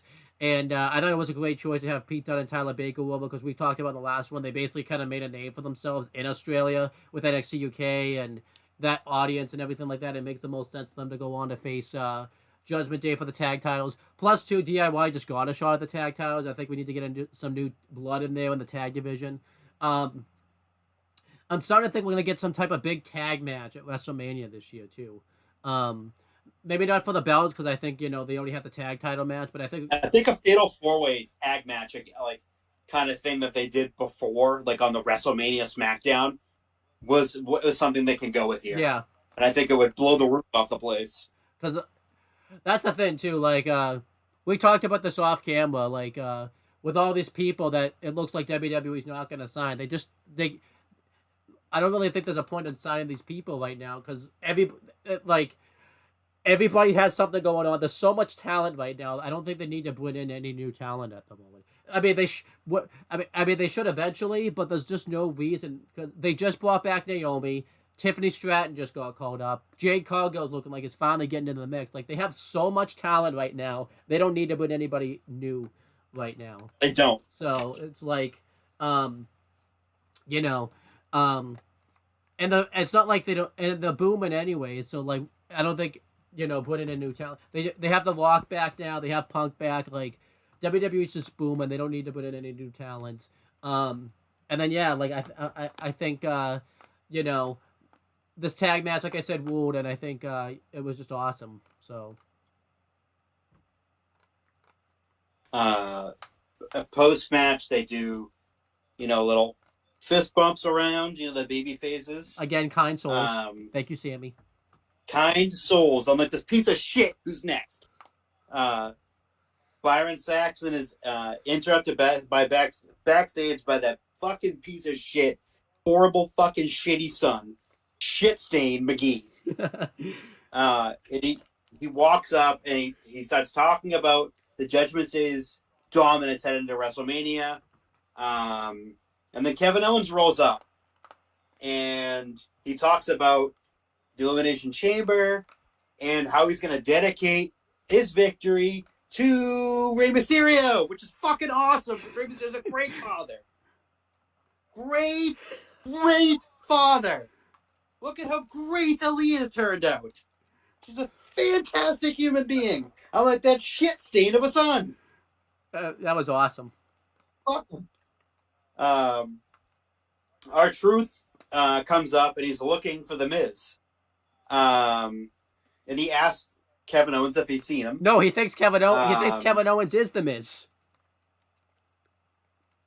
That's right. Because he think That's our right. truth, This is true. our truth thinks he's on Raw, and he thinks. No, I don't even know what our truth. I think he thought he was on Raw or something. No, I think he knew he was on SmackDown. No, here's what it was. Um, I'm trying to remember how it was because it's our truth logic. So I'm trying to break this down. I think He thought he was at Raw, but he was actually at SmackDown. no, I think That's what it was. yeah, but somehow he was trying to tie in like Miz. You can't be here right now. Like I don't understand. I don't know what our truth thought. It was something like that. I don't remember. It's fucking truth, okay? Nothing with him makes sense. And it's the best. He's loopy. It's the best. And he tells him to watch out for Nick, not Nick Mysterio, Nick Aldis. And then Kevin Owens just thanked him awkwardly, and then the segment ended. It was great. Yeah. It was fantastic. Truth is just a man of the people. Yeah. Wonderful man. What was great about this is they do something on the SmackDown Lowdown later where they basically do the same segment, and then Kevin Owens is like, yeah, let's go talk about this off camera and everything like that. It was great. I feel like Kevin Owens is the perfect person to do this because he's really good at like improvising when it comes to segments like this and everything like that. Like, yeah, it was awesome. Like, I mean, and by that point, all was right in the world. You know, he was in Judgment Day. You're not gonna. He was totally at Judgment Day at some point. He totally was. Like I feel like Judgment Day. Oh yeah. You, I mean, he brought you into Judgment Day. Like that's how great he was. You know, he brought you into it. Absolutely. So at this point, by the way, last week, Absolutely. were you back in Judgment Day because you found out Truth was? No. Oh, you weren't. Why didn't you tell Truth? I'm out because he's. Well, why didn't you tell Truth he wasn't in it then? If you were already out, like tell him that it wasn't an initiation. Or did you actually think it was? It's confusing. Okay. Okay. All right, but continue. It's very confusing. The breakage of down of SmackDown. So they show Randy Orton getting ready, and then they go to the break, and they come back from commercial, and Logan Paul is very angry at Nick Aldis. He's pissed off that he's stuck in a qualifying match for the Elimination Chamber, and makes his case that he sees himself as a draw, and that he's apologetic that he has to wrestle in Utah next week, and then he deserves the Rock treatment. He thinks he's a funny guy. He's a funny guy. Nick Aldis thought that was funny. He clears his head. He says he's going to win the Chamber and go to WrestleMania, and he'll be a double champion. Adam Pearce lets Nick Aldis do the honors and tells him that his opponent is going to be The Miz next week, which is interesting in many ways because, as we know, that's who Logan debuted at WrestleMania with and had the big rivalry with too. Also, Yep. was The Miz. And roles are reversed this time. Yes, the roles are reversed this time, and it actually is going to work better, I think. Yeah. The commentary team hypes up. They started hyping up the show for the next week. Wade Barrett and Corey Graves did. They basically reconfirmed that The Rock and Roman Reigns will be on SmackDown next week. Yeah. And now we're on to that main event. Now it's Randy Orton versus Sami Zayn for the Elimination Chamber qualifier. And again, this match was great.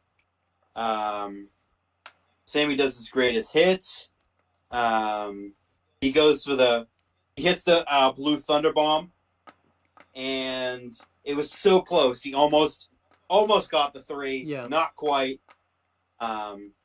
Sammy goes for a springboard, and as you could probably have guessed, Randy Orton hits the fucking RKO out of nowhere.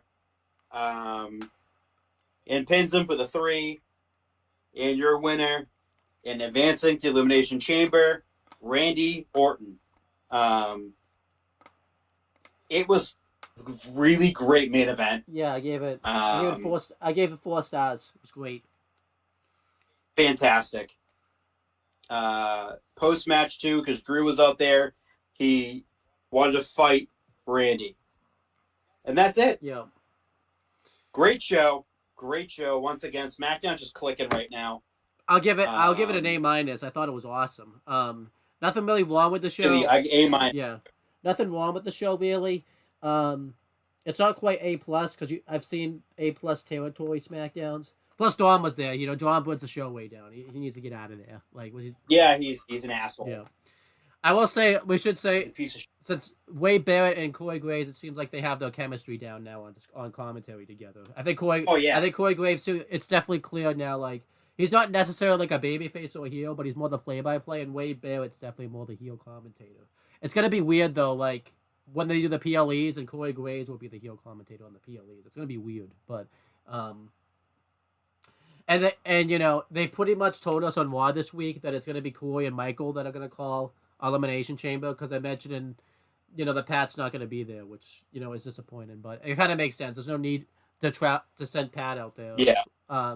Pat's definitely, like I said, if he's not in a wrestling capacity, he's definitely doing WrestleMania, I think. So. Oh, yeah.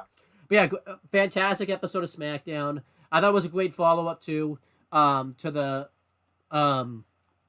kickoff. I almost did it again, but I thought it was a great follow-up to that. And, you know, they're really establishing the World Heavyweight Championship situation now and everything like that. Because I will say this, they do need to do a lot now to kind of up the prestige again of the World Heavyweight title. They've been kind of buried in it for the past few weeks and everything like that. So they kind of need to... Yeah, they have. So they kind of need to, you know, up the prestige. That's why I kind of think it needs a main event night one, because I feel like it's going to look bad if it doesn't main event night one now, you know, because... I agree, yeah. You know... Obviously, again, I think if Punk was fully healthy, Seth wouldn't even be. Maybe Seth would be involved, but I don't think he would be as much involved, in this story. No, he wouldn't be involved at all. I don't think. Yeah. So, you know. Because again, you have Punk full. So maybe it's Punk that's involved. Who knows? There you go. But yeah. You have Punk off. If he's back in time, yeah. Well, without injury. Yeah. So, do you want to do Raw, or do you want me to do Raw, or do you want to do NXT? Yes, I gotta go for a potty break. Okay, I'll do Raw. Yeah, but you have to do NXT. That sucks for you. Yeah. So we had Raw. It took place on February 12th, 2024. You know, they kind of did all the hype up. They talked about the qualifying matches. And they talked about the press conference. They mentioned that the press conference / kickoff / press event, media event, you know, was like the most watched thing in WWE's YouTube channel in like the first 12 hours and everything like that. It kicked off with the match though, which doesn't typically happen for, you know, WWE Raw and things like that. It was the New Day and Jey Uso versus Imperium. This was a very good match.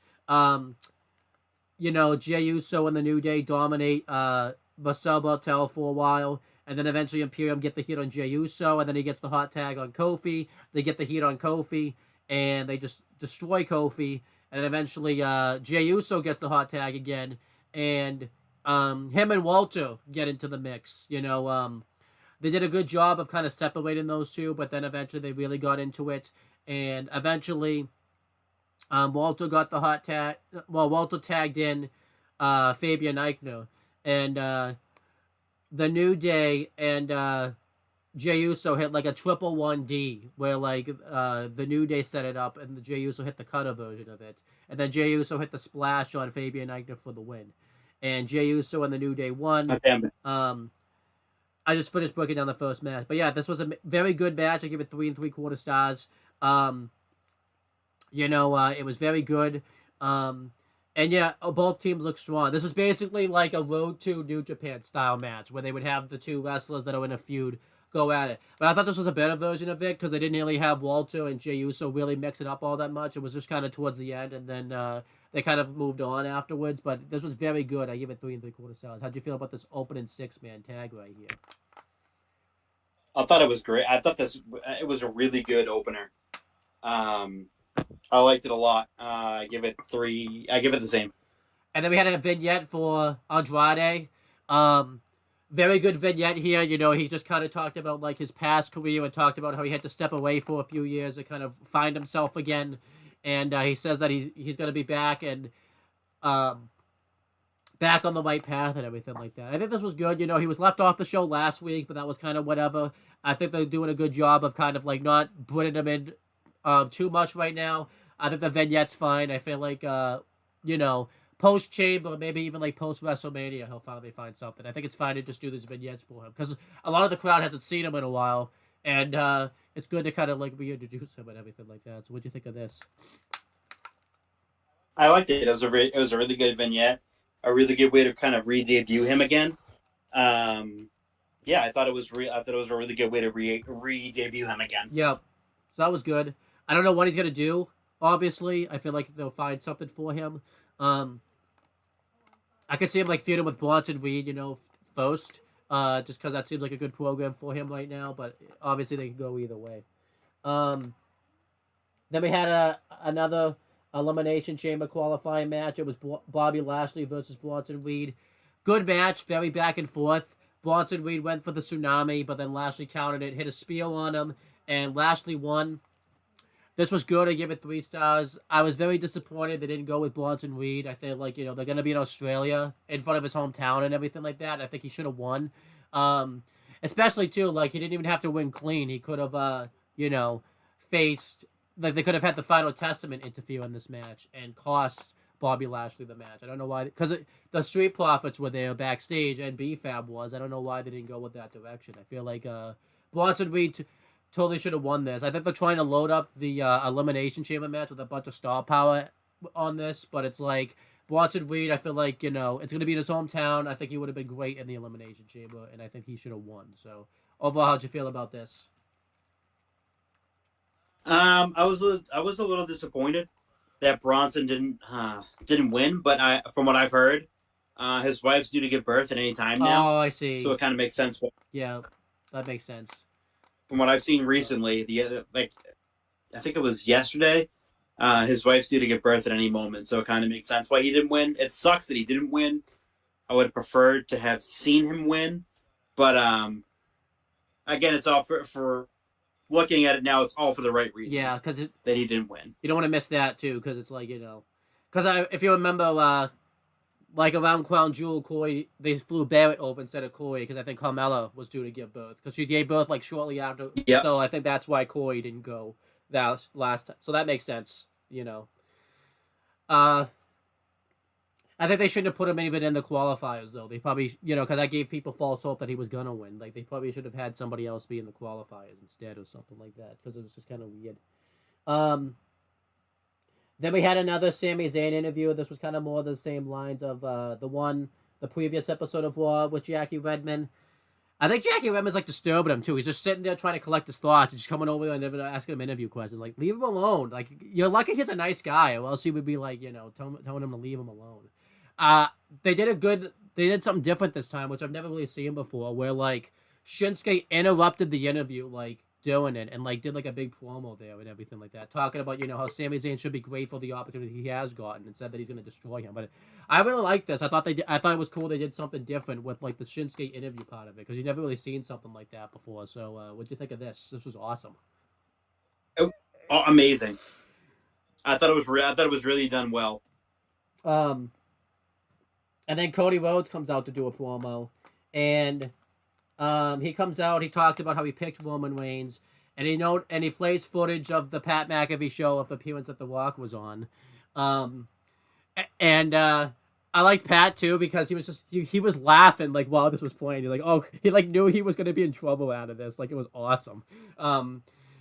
Basically, he mentions, you know, the line where The Rock says he's going to stick chicken fingers up his ass and everything like that. And then Cody looks at Pat McAfee and he's just like, what did he say he was going to do? And I thought Pat's reaction to this, I think, too, they also do a good job of building up to this because you knew Pat was going to get, like, called out, too. And they do a good, like, Cody's facial reactions. And it's so funny.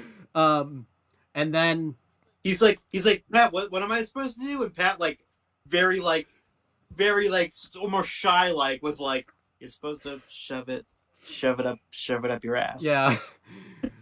it's so funny. And Cole was like ripping into Pat McAfee. He's like, I think you're in trouble. Like, it was great. Like, it was awesome. Like, oh, it was fantastic. Again, the chemistry that Pat and Michael Cole have is outstanding, and then just like Pat brings the energy. Doing like the Bronson Reed match too. Like he mentioned, like because of Bronson Reed's like weight, he has trouble wiping his ass and everything like that. And Michael Cole even was like, "Why was you saying that?" Like he was like he like lost it. He couldn't even call the match anymore. It was that fun.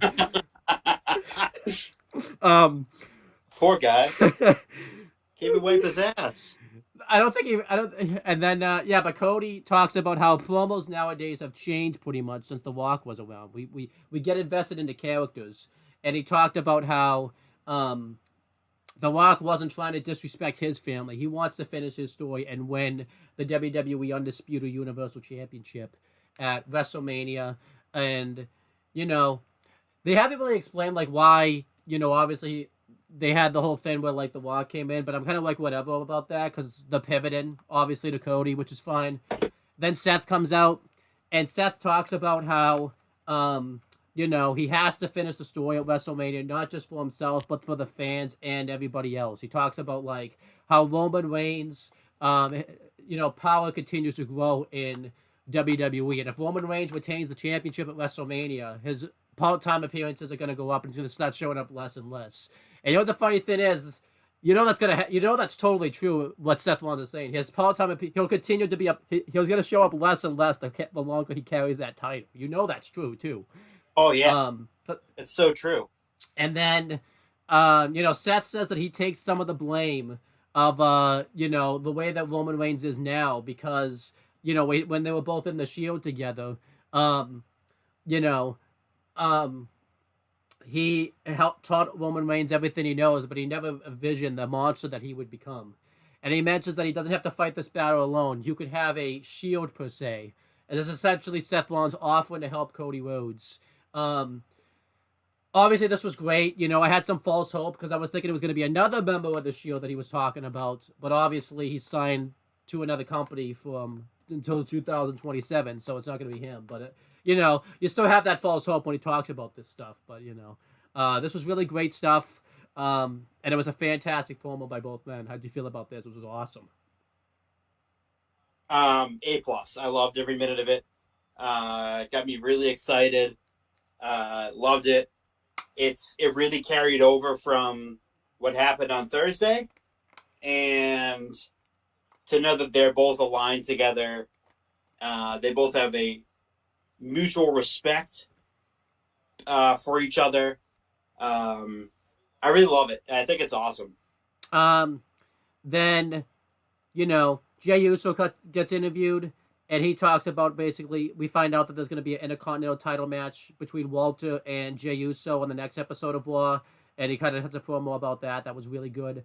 I really want Jey Uso to win the belt, but unfortunately I think they're going to do something where Jimmy costs him the belt, and that's going to finally start up their program going into WrestleMania that I don't care about anymore. I don't care what happens with this Rock stuff. You could not ask me to care anymore about the Jey. They ruined that with the way they've been booking Jimmy Uso recently. I'm not gonna forget. So overall, how'd you feel about this interview? I liked it. I thought it was good. I mean, I liked it. As much as I want Jey to win, it's not gonna happen. Yeah. But yeah, whatever. Jimmy's gonna Jimmy, I guess. Jimmy better lose at WrestleMania because the way they've been booking both men, Jay's the one that's got to win because Jimmy's just nothing right now. He's nothing. What do you think of that? Jimmy being he's just nothing. He's just a nothing burger. I mean, he hasn't been on in like 2 weeks. Where's he been? Like, getting into that Roman Reigns somewhere. You getting into that Roman Reigns schedule right there. Like, what are you doing? Jay's on every week, getting over. You're just sitting around. He is. Then we had Liv Morgan versus Zoe Stark in another Elimination Chamber qualifying match. This was pretty good. Liv Morgan won with like the Oblivion or whatever. I give it like 3.25 stars. Way too predictable. This was also way too predictable, but this was like more predictable than the Bianca match. It was just very predictable. Liv was gonna win, and they didn't really do a good job of making me think that Zoe Stark had any chance of winning. So I gave it 3.25. What do you think of this? Yeah, it's whatever. This was the match was like, it was predictable, like you said. It was also Very. yeah, it was also in a bad spot of the card because it was right after that Cody Seth promo, so I don't think the crowd was really that into this match. So, It wasn't. and then Judgment Day are backstage.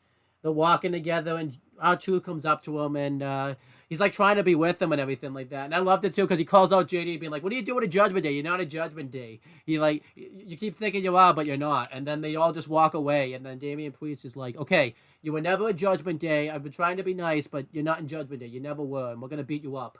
And this is where it finally sinks into R-Truth that, yeah, unfortunately he was never in Judgment Day. I was very sad. I was like, oh, I broke the advice. I was like, oh, wait, he was never in Judgment Day. I thought he totally was at one point, though. He totally was. He was totally in Judgment Day. You're not going to convince He won a fucking match. Okay? These idiots can't accept. And then, yeah, R-Truth kind of realized this. How'd you feel about this segment? This segment was very sad. It was a very sad segment. Heartbreaking. Because Truth realized he was going to get his ass kicked. So then we had JD McDonough with Finn Balor, Damian Priest, and Dominic Mysterio inside versus R-Truth. And R-Truth backstage is trying to call The Miz. I don't know where The Miz was. He just wasn't there. And, you know, he's trying to get some... I know why. Oh, where was he? He's with Maurice currently. She's not. Oh, that's right, yeah. They found they found some pre-cancer going on in her pre-ovarian cancer. Oh, yeah. But it's a very rare form of it. That's right, yeah. So I forgot about that. he wasn't here. He wasn't there that week of this past week, dealing with that stuff.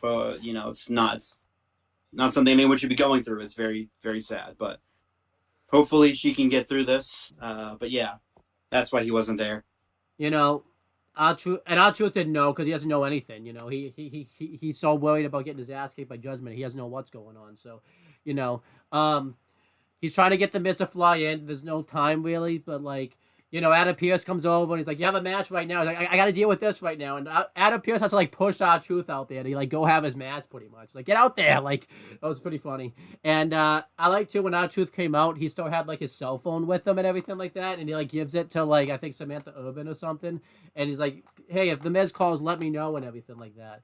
And R-Truth and JD McDonough have a match. It was pretty entertaining. During the break, I wish we saw this, but like apparently R-Truth was like trying to get a hold of Miz during the break. I wish we saw that. That would have been awesome. But JD McDonough wins with the devil inside. It was very sad. And afterwards, the Judgment Day are beating down R-Truth. This was very sad. You know, Damian Priest does the best he can to try not to get involved, but he has no choice. You know, eventually he has no choice but to get involved. I mean, he had a choice. He acts like he didn't have a choice, but he had a choice. All he had to do was just accept R-Truth as a member of Judgment Day. But no, Damian Priest is going to be mean. He always has a choice, and he makes the wrong choices. And then DIY won out and helped fight off R-Truth. We find out this wasn't DIY, apparently, but at the moment it was DIY. But you'll understand what I mean by that when we break down the show. But you know, this was good stuff. How'd you feel about... Well, this was sad stuff, but still, like, good, you know? We got some good coming out of it. How'd you feel about this? I thought it was sad and good. I thought it was sad because R-Truth was treated like that, but it was happy because DX made the save. Yeah, they did. You know... Did R-Truth try to call you at all about this stuff or no? No, he didn't. I feel kind of left out. So does this make are you gonna join Judgment Day and go up against Truth if he's leaving you out or no? Fuck that. I'm just wondering. I gotta make sure. You know. Then Sami Zayn's backstage, and you know he mentioned like you know he was the only one that believed in himself, and Cody Rhodes comes up and says, "I also believe in you," and they shake it. What kind souls these guys are like. Just great men. Great men. So great. The Unbucks need to take notes from these guys. They're great. And so is Those is dipshit. But what do you think of this? This was awesome. What kind souls? Amazing. Just amazing. And then... Incredible. Yeah. Becky Lynch comes out. She cuts a great promo talking about... like how much she sacrificed for the business and how it's been both good and bad. And just go watch it for yourself. It's really great stuff. And then Nia Jax comes out, and you know she acts so sincere, saying you know that she feels for that. And then yeah, you just know she's gonna go heel. She's gonna be like, oh, but you're not gonna face Rhea at WrestleMania. You're gonna be facing me. And then Rhea comes out, and Rhea and Becky pretty much work together, but they're not really like working together. It's kind of like accidental to take out Nia. This was fine. I could have done without the Nia stuff, but you know how I feel about Nia Jax. So yeah, anything without Nia Jax is good. So how do you feel? How do you feel about this? Fuck Nia There Jax. you go. Yay, Becky! Yay! Drew McIntyre gets an interview and he talks about, basically how he saved WrestleMania because of his attack by Cody Rhodes. It made him pick Roman Reigns, and now he just has to get to WrestleMania. And he talks about like how Seth isn't being a good champion and letting people disrespect him. Like, Drew's so delusional. Cody Rhodes was gonna pick whoever he wanted. Like, you don't understand Cody Rhodes' thought process. You don't understand what he's going through. Like, stop that, Drew. That's not good. Stop. What do you think of this? I thought this was really good. Drew's just delusional. He really is. He thinks he knows what's best for us, but what's best for us is what Cody thinks is best for us, not what Drew thinks. Yes. And then R-Truth and DIY are backstage, and he thanks them for making the save. We find out that The Miz called him, which makes sense, because they've been forming friendships during the Imperium feud and everything like that. And we found out apparently this wasn't DIY that made the save. It was DX. So R-Truth thinks he's in DX now, And this makes sense, Ciampa represents a lot of the Triple H-like qualities with the cerebral assassin, Johnny Gargano mentions he's a sexy boy, so, in R-Truth's mindset, this makes sense. It was totally DX. It totally was. That totally makes sense. Oh, fuck yeah, it was. What'd you think of this? It was. What'd you think of this? It was amazing. This is the greatest thing ever. Look at that. DX. DX made the save. R-Truth's in DX now. He is. I want Road Dogg to show up, because then how does that work? Because they were both a tag team at one point when he was K Quick. Like, will he go back to those days? Or imagine he doesn't even know Road Dogg. That'd be hilarious. That'd be awesome. Like, but he did ask about it now. He did, yeah. He didn't ask about Billy Gunn though. I don't know where he is. He's doing something else. So I don't know where he is. It's too bad. Yeah. Playing second, third fiddle somewhere. Yeah. Then we had another Elimination Chamber qualifying match. It was LA Knight versus Ivar with Valhalla. Michael Cole was still disappointed about no antlers, but he just kind of gave up after a while. He was just like, oh, whatever. He's like, he doesn't even really care anymore about the antlers. He's just like, whatever. There's no antlers. But he was still sad about it, And Pat McAfee was like trying to cheer him up, but it didn't really work. Good match. LA Knight won with Blood Force Trauma. I thought this made sense. I mean, it probably would have made more sense for AJ to cost LA Knight the match, but I feel like they really shouldn't. If you're gonna have the chamber match, LA Knight should be in it. There's no excuse of why he shouldn't be in it. You can kind of get away with AJ not being in it, but I feel like LA Knight should definitely be in it. So, what do you think of this? Yeah, I agree. I give it 3 stars, by the way. Yeah. I also give the R-Truth JD McDonough match 3 stars, but a very sad 3 stars. A very sad 3 stars, but a very happy conclusion. Yes. Then Sami Zayn's backstage.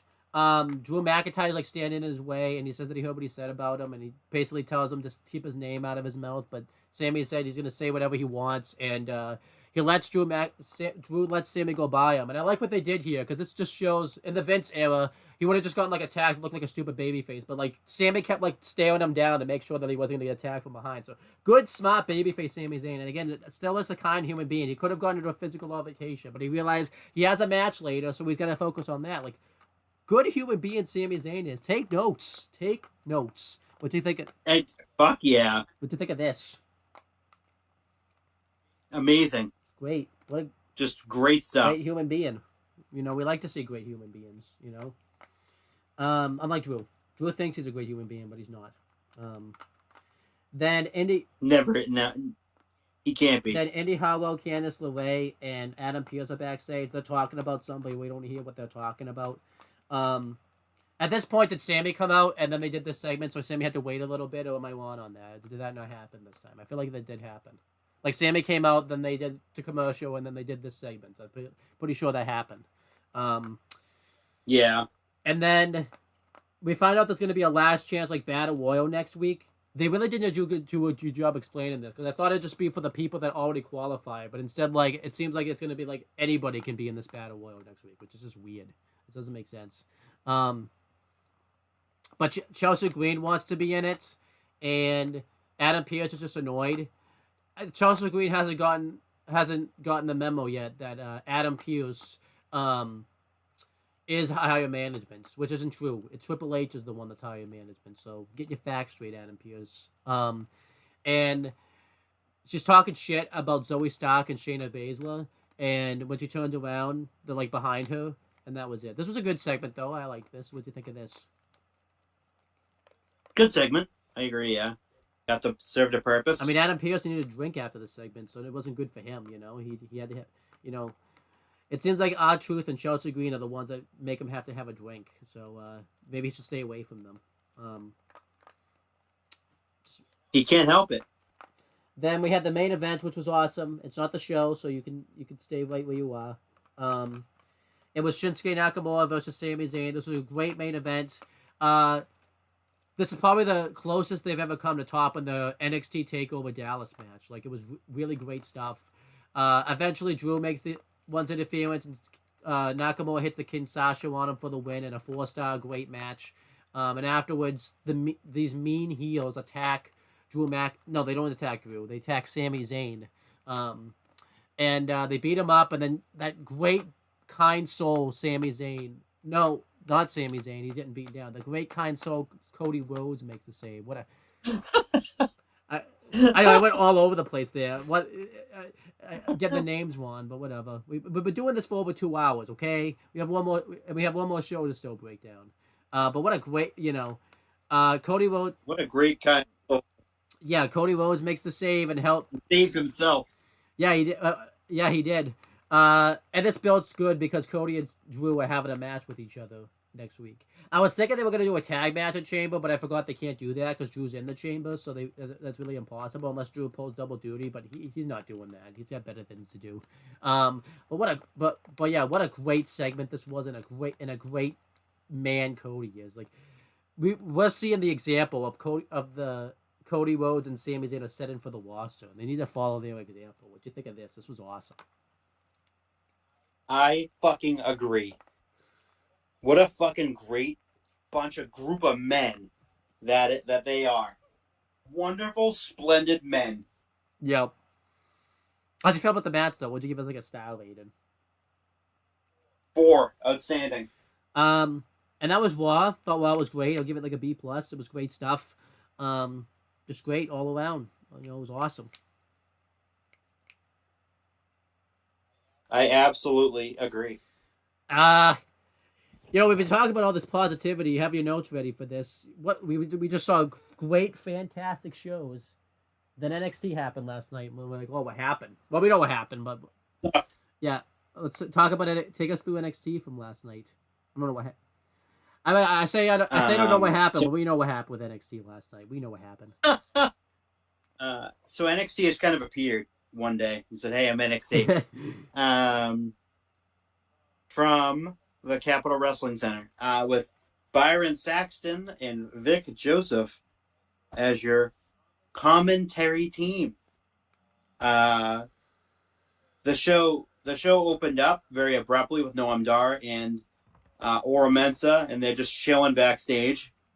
But at the same time, they said that Robert Stone, Mr. Stone, and Von Wagner be easy pickings. But as soon as they say that, here they come. And here come Mr. Stone and Von Wagner. Yeah, who's that? Von Wagner. He's some dude. I don't know. He's like he's a little person. The opposite. They attack him from behind. What great baby faces.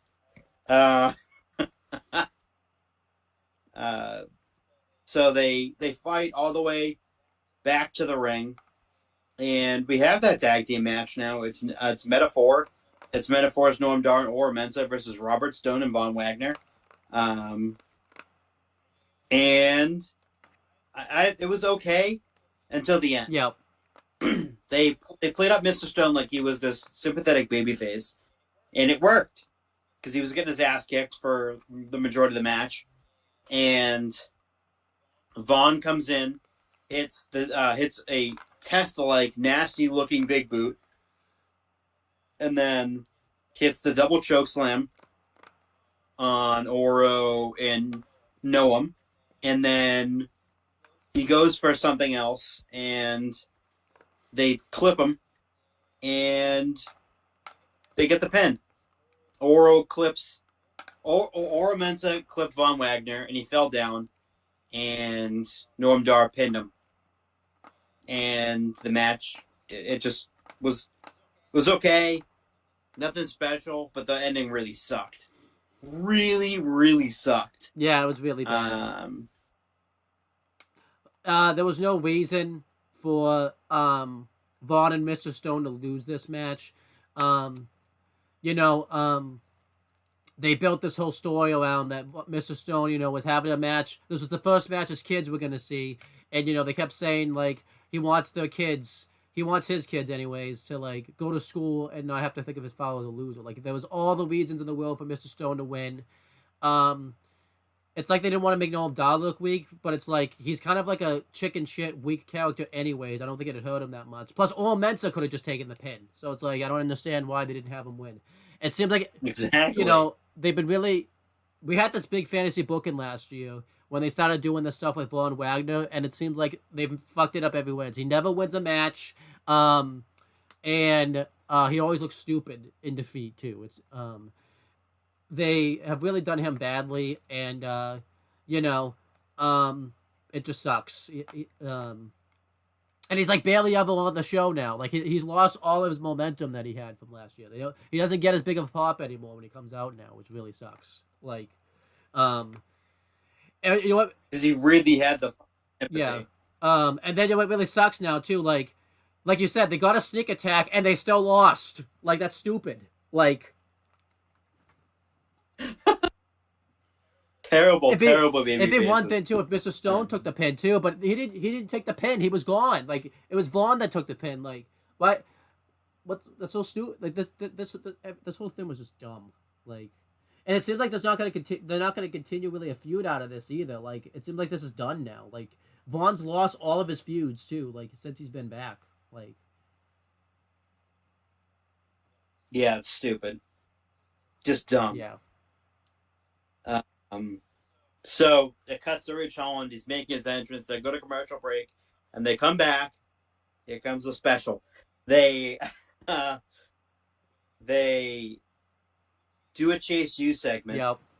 And then Andre Chase is all pumped up. He's all fired up. He's swearing again, and they pull out this box, and in the box is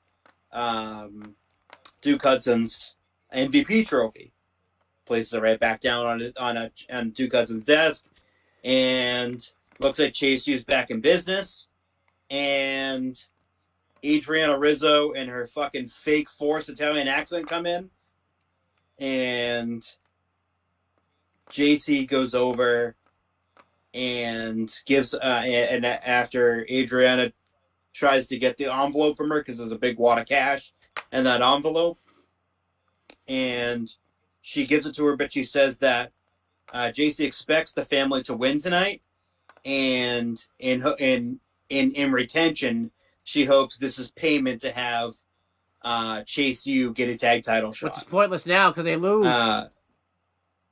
So what's the point of this? It is pointless. Just a weird. I don't know. I mean, the Chase U part's fine, but like, it's completely obvious.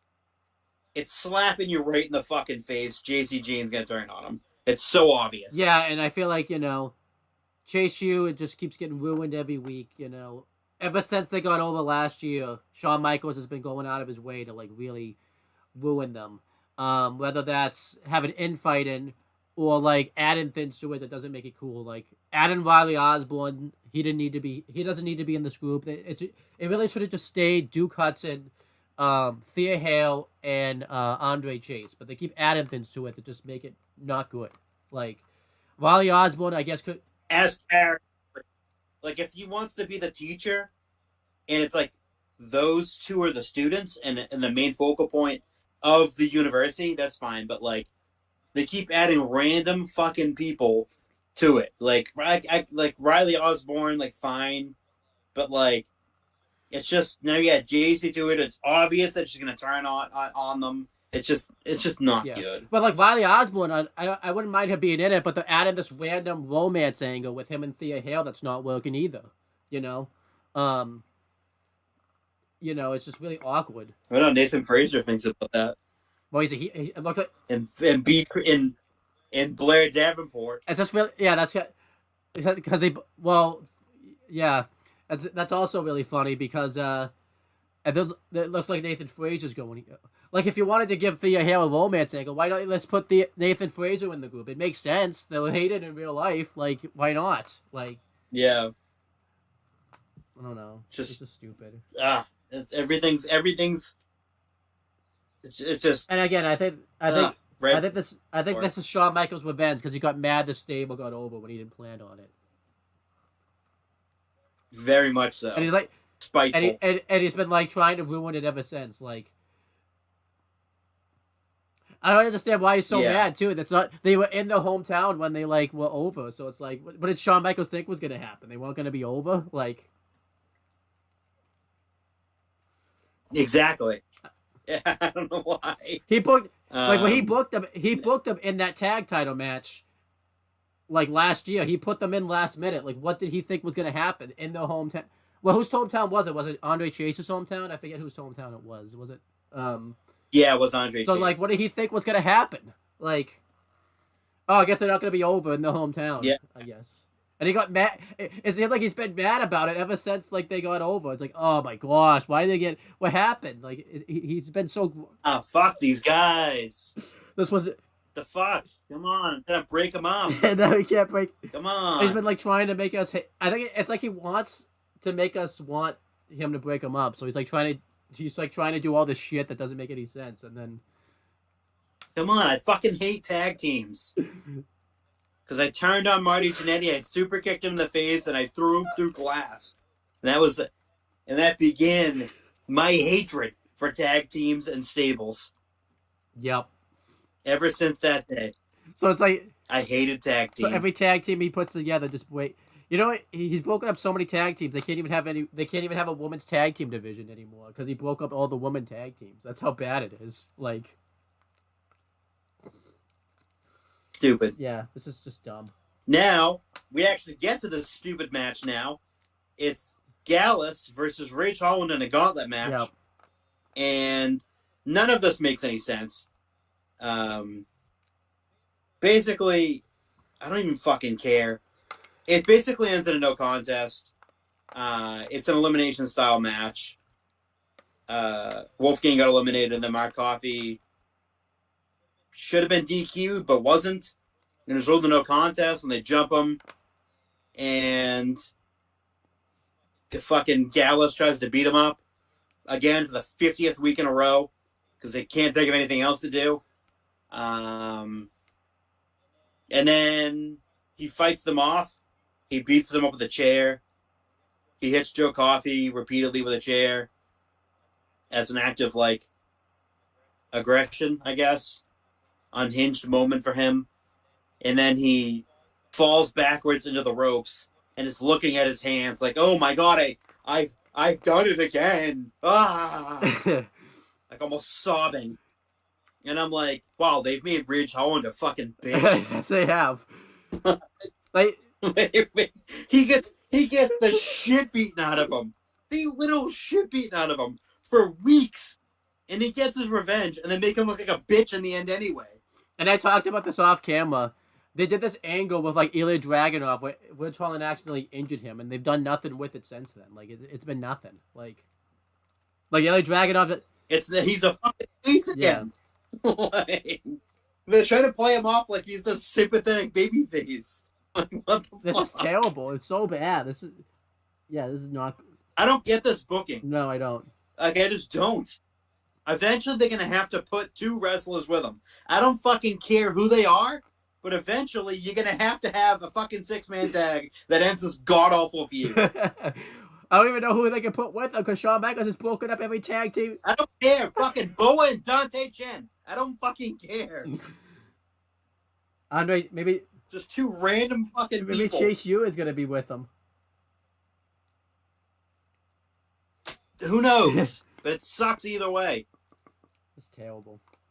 We're kind of back to where NXT, like, for all those steps they took forward, they took about 50 steps back. On this show alone, by the way.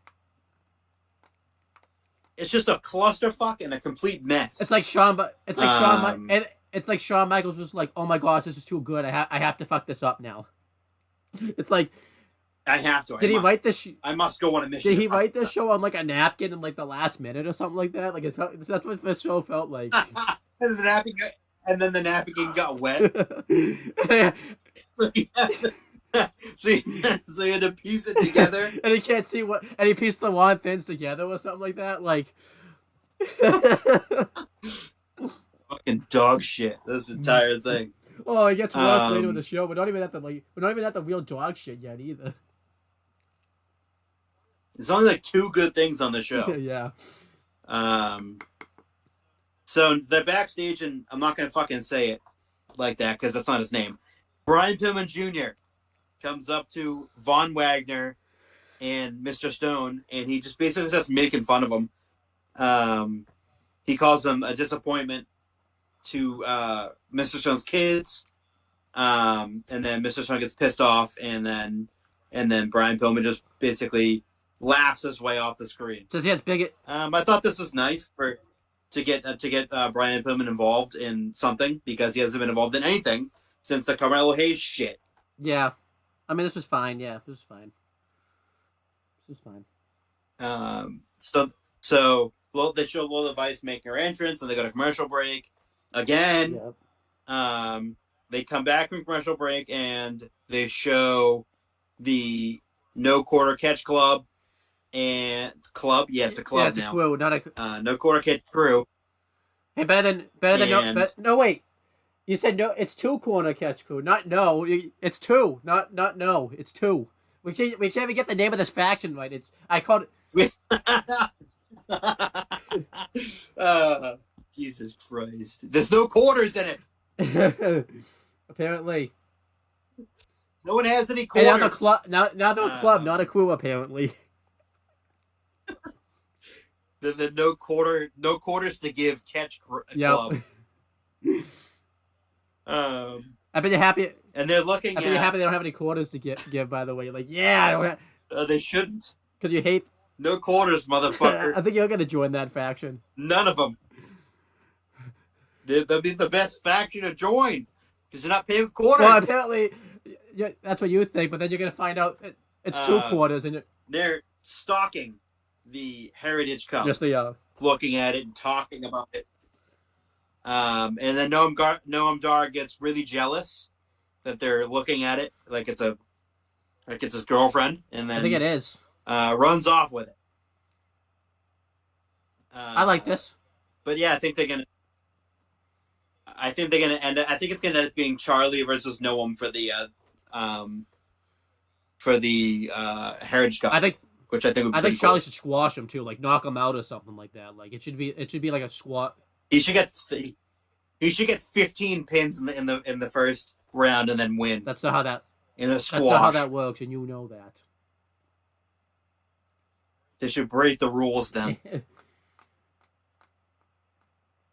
Good though. So, yeah, I liked it. I liked it. If it sets up Charlie versus Noam Dar, I'm ready for it. Me too. So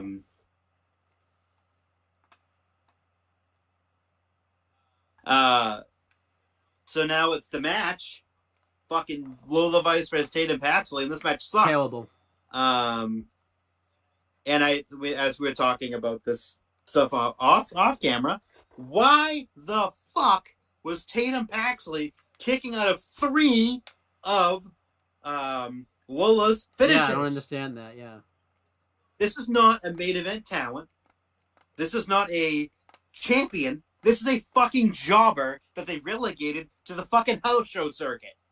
Like, a couple months ago. When all of a sudden does she have this superpower to kick out of 3 finishes in a row? I was like, what the fuck? I'm like, what the fuck are they doing? That just makes Lola's finishes completely ineffective. Yeah.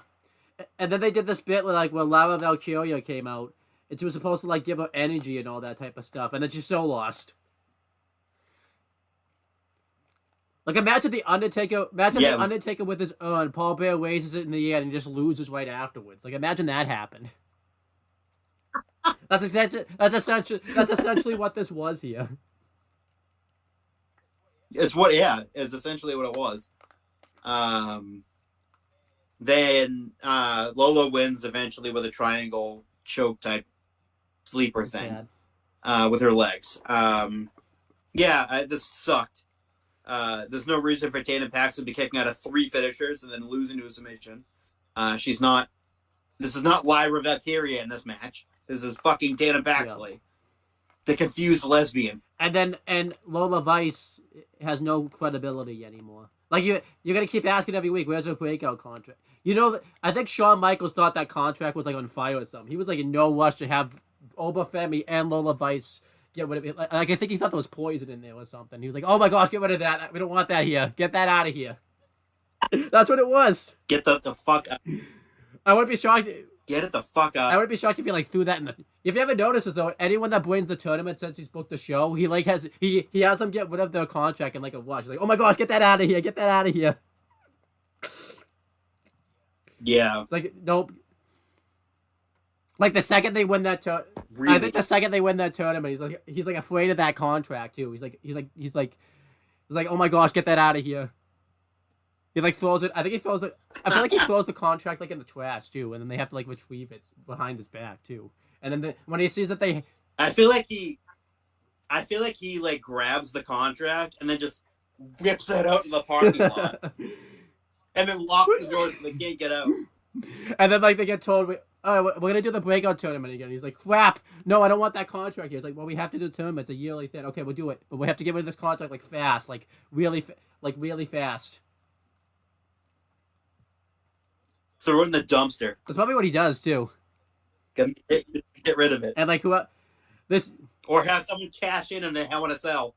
Yeah, they should do something where like instead of the tournament, he just throws it in the dumpster and they have to like find it in the whoever finds it first wins the contract.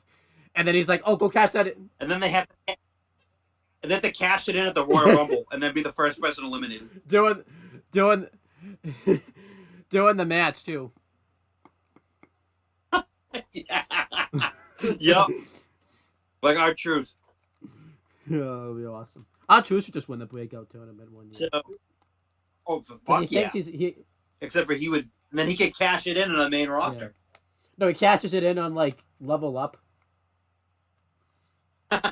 On the house show circuit, he cashes it in. Oh yeah, hell yeah! You kidding me? It would draw record crowds. So now they have Luca Crisafino, and he's giving Tony D'Angelo a pep talk, and he works with the Don Luck. They shake hands, and then Stax and Adrian Rizzo come up, and they say, and Tony tells them, basically it's Stand and Deliver season, and they're cracking skulls. And then they go to break. This is fine, I guess. Doesn't really matter anyway. I don't like it. In the main event. I think the family's gimmick is getting very stale at this point. Incredibly stale. So they go, they come back from commercial break, and Lyra dumps the confused lesbian on a road case, and then Shotzi comes up, and basically they sign off on a title shot next week. Ava gives her the go ahead. So that title match is happening next week. Yeah, what's weird though, they said like Shotzi already talked to Ava about it though, and she's like, you just have to give the approval. So if Lyra said no, I guess the match wouldn't have happened. He's like, yeah, nah, we're not doing. It'd be like it's like sending an email through my GM mode. He's like, hey, I think we could do this, and she goes, nope, too afraid. That's kind of what this felt like. It felt like she was like emailed. So yeah, that was kind of whatever. I was kind of thinking too because I forgot like she's like, oh, I could walk into an elimination chamber as NXT Women's Champion. I was thinking like, why? And I forgot she had a qualifying match, but she's not gonna win that qualifying match anyway. So what's the point? Yeah. Exactly. I mean, I hope not, because. And the thing with Shotzi is too, from what I've seen, she blows out her knee next week. So. Oh, she's gone then. Great. What an irrelevant appearance. I mean, I know you don't like him, but Dom had a better appearance than she did. Oh, then we find out like Tatum Paxley was like faking being like knocked out. I think she did that to like. Yeah, because she wants fucking Lyra to touch her because she's a creepy lesbian. How does Javier feel about this? Awful. Oh, there was a funny line you said about Stax about what he was wearing, and then you had like, you talk about how it blended into his relationship too. It's very bizarre. Yeah. He looked like a male stripper. He was shirtless. Yep. With jeans on. Oh, by the way, we forgot to mention this because this was a theme throughout the night. They had like Ariana Rizzo do her entrance, and then she just stood there for. I guess that was. I guess it was. Was this a tape show? Because then that would make more sense. But it seemed like that. I think. It's not this week, but next week is taped. So a lot of people are just waiting for their matches and stuff, and just like waiting. Yeah. Now we have Adriana Rizzo versus Jada Parker. They're putting a lot of stock in Jada Parker into Jada Parker. And she wins with the pounce. I don't care. Good. I don't care. I don't care about Adriana Rizzo. I don't care about Jada Parker's new, so there's not much I can say about her right now, but she won great. Yeah, don't care. Good. And I think that was mainly on Rizzo. I can't really judge if it was on Parker, but it was you could definitely tell Rizzo was just lost in this match. Yeah, exactly. And it's not their fault, by the way. They were put into a spot like before. They're probably not even ready to be on TV right now. But Shawn Michaels was like, "Oh, get out there! Get the fuck out there!" Shoves him out there. Like with that. Get out! I'm afraid to be on TV now. All of a sudden. Two-hand shove right to the back. Huh? Two-hand shove right to the back. And he's afraid to be on TV now again. All of a sudden, just afraid. All of a sudden, now the sexy boy doesn't want to be on TV. He could have waited to get out there in the 90s and start humping the stage. Now he doesn't want to be on TV anymore. Was he camera shy now? He's fine with being on the PLEs, though. Him and CM Punk were having a great conversation with each other not the last one, but the one before that. And then all of a sudden, he's like afraid to be at the PLEs now. All of a sudden, terrified. No, not the PLE. Terrified. Yeah, continue. I think he's terrified of getting his mic cut. Oh, maybe, yeah. That's why he doesn't want to be on TV anymore. He's afraid that they're going to abruptly cut to another segment as he's mid-talk. Yeah, that did happen. So they cut to a promo, a vignette for Dijak, where he's just haunted by Joe Gacy. And Joe Gacy's amazing gimmick. I like this a lot. This was the best thing. This was the best. This is sad to say, but this was the best thing on the show up to this point. Yeah. And we were an hour. I think we were like an hour in by this point too. By the way, this is the best thing in the whole show. Yeah, it's pretty trash. So Carmelo makes his entrance, and they come back from commercial break, and Braun Breaker is kind of distracted in the locker room because there's a lot weighing on him.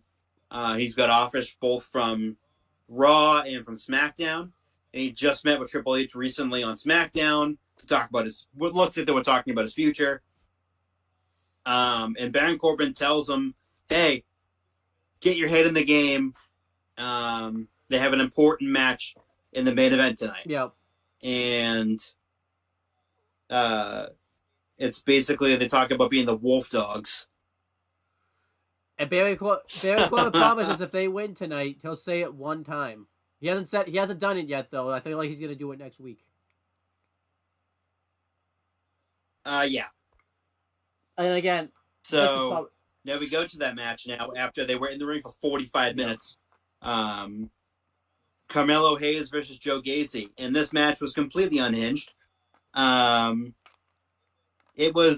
Joe Gacy at his craziest. it was good. Great Yeah, it was match. great. And Carmelo wins with nothing but net. Clean. Loved it. It He was won awesome. clean too. I was kind of thinking Dijak would cost him the match, but I don't mind the fact that he won clean. You know, he's good enough to win clean. He's not a good person right now, but you know, he's a good wrestler. Yeah, it was awesome. Really good match. So now post match, they have Dijak comes out and he attacks Joe Gacy and like on commentary, like, what the hell is that? What does he have? What does he have in his hands? It turns out, it's a nightstick and a straitjacket. Yep. And he's beating him up with it, and Gacy is just fucking smiling ear to ear, like a fucking creep. He's smiling ear to ear, and Dijak actually he puts him in the straitjacket, and he gets up and then he gets hit with a cyclone kick. And the crowd starts chanting "Free Joe Gacy." Joe Gacy went from being completely over and uninteresting to being over and interesting. Finally. Well, Sean will win that. You know that too. Oh yeah, again because it naturally got over. I don't know if you saw this. I don't know if you saw this afterwards, like on the Instagram page. It showed Dijak like pulling Joe Gacy while he was in the straitjacket, like backstage and everything like that too, which was cool. So, you know, I would by the fucking leg too, yanking him through the fucking performance. Yeah, like I hope next week, like he's just like he has like he's like in his like it. I don't know where Dijak's, but like in his dungeon or whatever. I don't know what it is, but like he's in, like there like still in the straitjacket and like breaks out of it and all that type of stuff. I think that'd be great. I think that'd be awesome. I'm really liking this feud though. I've really enjoyed Dijak's run, and I heard too. We didn't talk about this last week. His contract's up in June, so like I kind of hope this can convince him to stay. Maybe not doing feuds like this, but like you know he can get like you know he can go back to the main roster and be something too. Because I feel like, and I felt you know what I love too now every week they chant T-Bow at him when he's out there now too, which is hilarious. It is, but again, it's something to chant. Like it's something like it gets engagement and it gets him over. So now they cut to the back, and it's Carmen Petrovic and Kalani Jordan giving Brinley Reese a prep talk, and Jakara Jackson and Lash Legend show up and they talk trash. I don't care. Really Literally don't care. Good. Yeah, it's just not very good.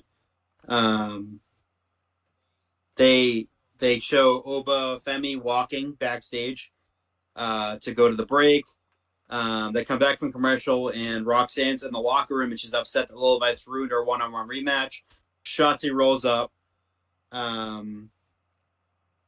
She's mad that Shotzi's there to steal her title match, essentially. And they get into a fight. Not cool, Shotzi, I Len guess. Sinclair and her get into a fight though. Yeah, because this isn't good because just you know Roxy's totally. If Roxanne's definitely going in that heel direction now, which we've talked about before, is not neat. Well, because Sean Boone a babyface run to the point where they kind of have to turn a heel, and they don't have a top heel right now because they just lost Tiffany Stratton to the main roster and Cora Jade to it, so they have to turn somebody, and unfortunately, it's got to be Roxanne Perez.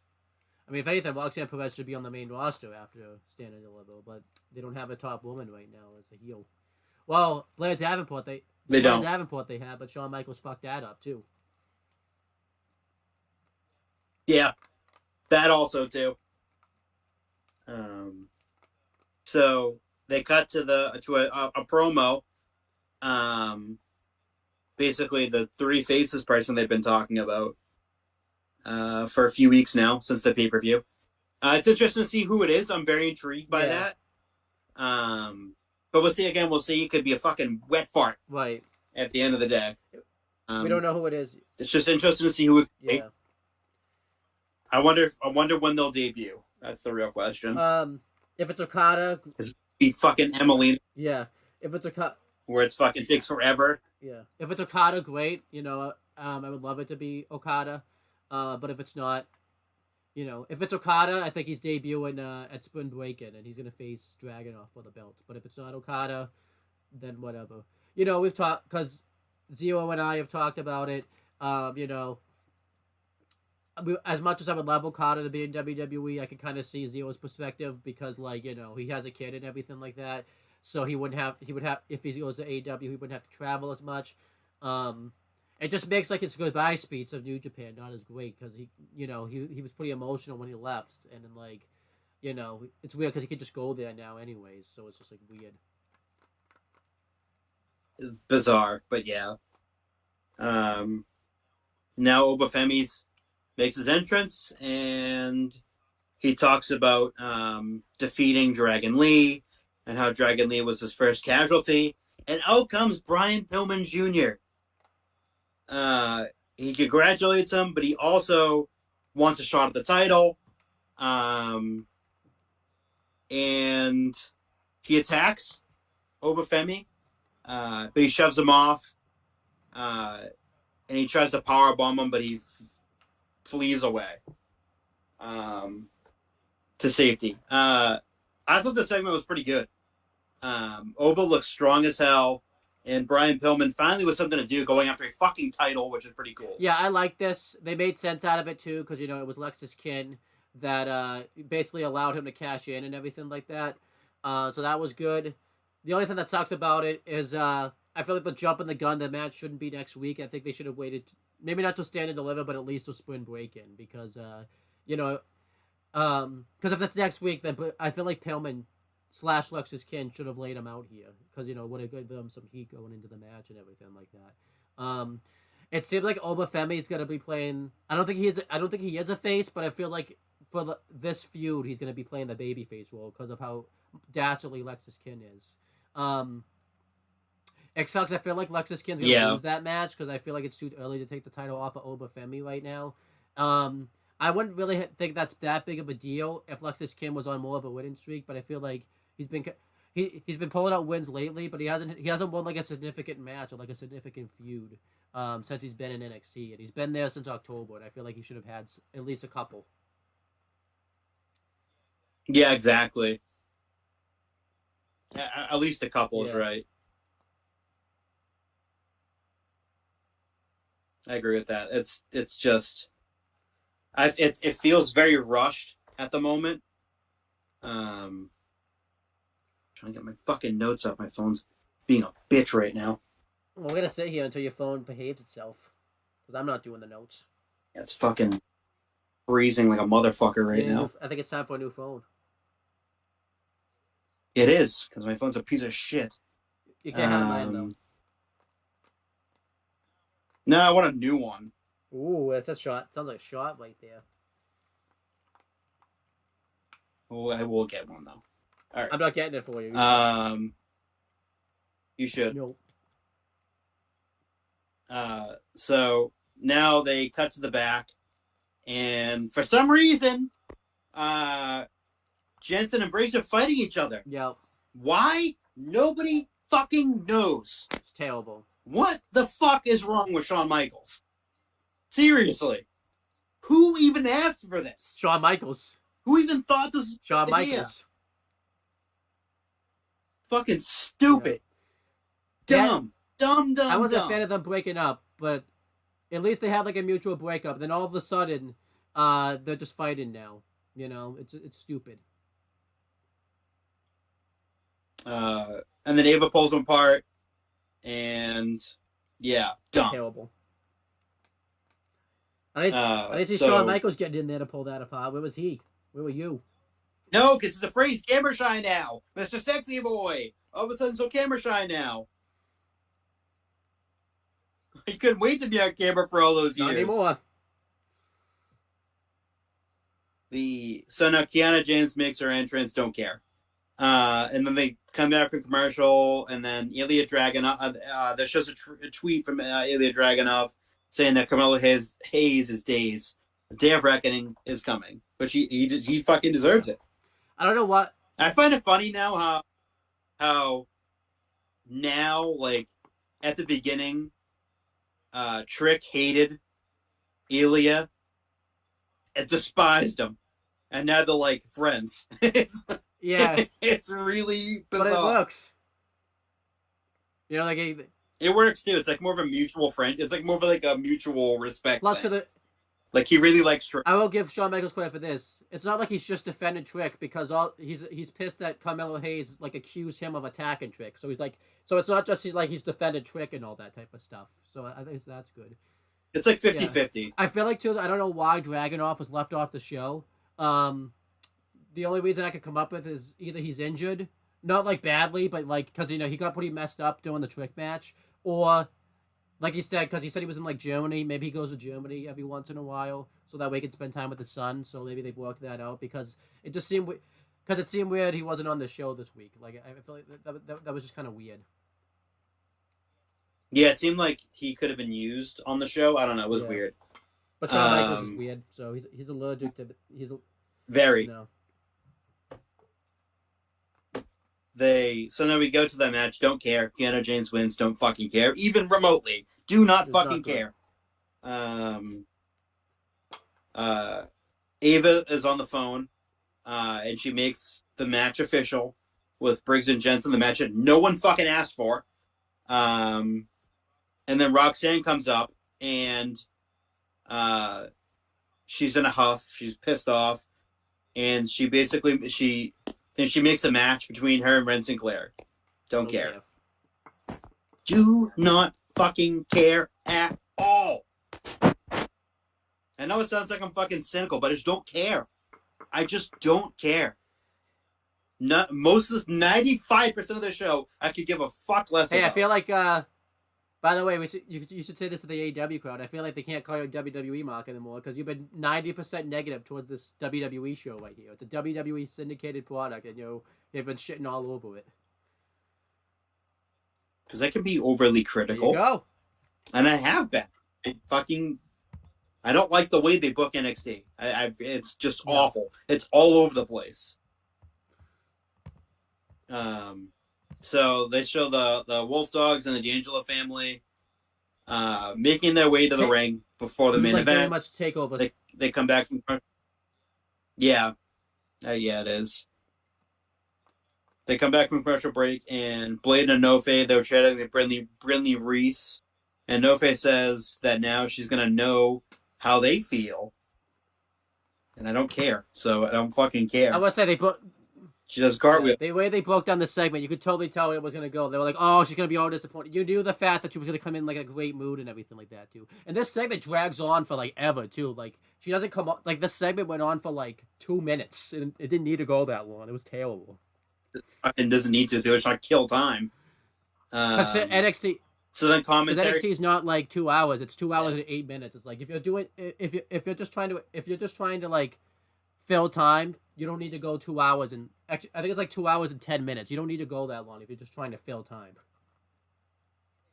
Exactly. Yep. I agree with that.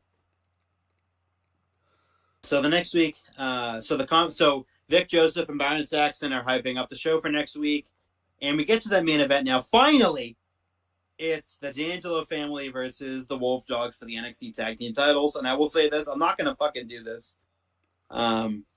Just go back and watch the match for yourself. We've already kind of said it 3 times already. This is going to be the 3rd time that we're saying this. The Wolf Dogs won, and rightfully so. Braun won with a spear on Stacks, and they're your new tag team champions. And at the end of the show, they do the fucking celebration with the tag titles. And that's it. The conclusion of the Dusty Rhodes tag team angle, I guess you can call it, now ends with the Wolf Dogs winning the tag titles. I loved it. I thought this match was great. I'm not going to even specify anything else. Just go back and watch it. My review of it won't make a difference. It's an awesome match. This was awesome. I love the fact that the Wolf Dogs won. It really almost made through actually sitting through this piece of shit of an NXT episode. Like this was awesome. And this obviously leads more intrigue to Braun Breaker now. Like I feel like him wouldn't make sense because Raw and SmackDown are fighting over him, and they need to make it look like there's something to fight over. And just because he won the belts doesn't mean he won't go to Raw or SmackDown. We've been seeing before that main roster people all the time hold the NXT gold recently. But Shawn Michaels seems to be allergic to that now apparently. So, but yeah, I like this a lot. And I feel like Corbin or the Wolf Dogs are gonna go babyface. I feel like they were definitely more over here than the family was. The family were just kind of, and the family were the ones that kind of worked here on the match. They're the ones that like got the heat. They're the ones that did everything. So, yeah, I like this a lot. But this NXT sucked. I'm giving this like a D. The only reason it's not like a D- or like, an F is because of the Carmelo Hayes match, the Obafemi segments, and the Wolf Dogs winning the tag titles. But everything else, the first hour of the show, you pretty much could just skip because it's just god-awful piece of crap. Like, don't watch that. But everything, and I feel like too the bad overweighed the good. This NXT was a piece of crap, and you should just not. This NXT should not be, if it existed. I think Shawn Michaels, like we said, wrote this show on a napkin, and then the napkin got wet before the show happened, so he forgot everything that he wrote. He had to piece it together, and like it's just weird. But yeah, what would you give this NXT as like a nice little letter grade right here? I give it a solid D plus. Oh, you liked it more than I did, though. I think that the main event was amazing. The Obafemi Brian Pillman thing is that match is gonna be really good. Everything else was, and the Dijak vignette was awesome, and the stuff that he did with Gacy and the Mello and Gacy match that saves it from being literally if Mello versus Gacy didn't happen and the Wolf Dogs and family didn't happen in the main event, this is an F- show. Yes, it is. If they like. That's how fucking terrible this show was. It is a bore to get through. It is painful to get through. It's back to the days of when,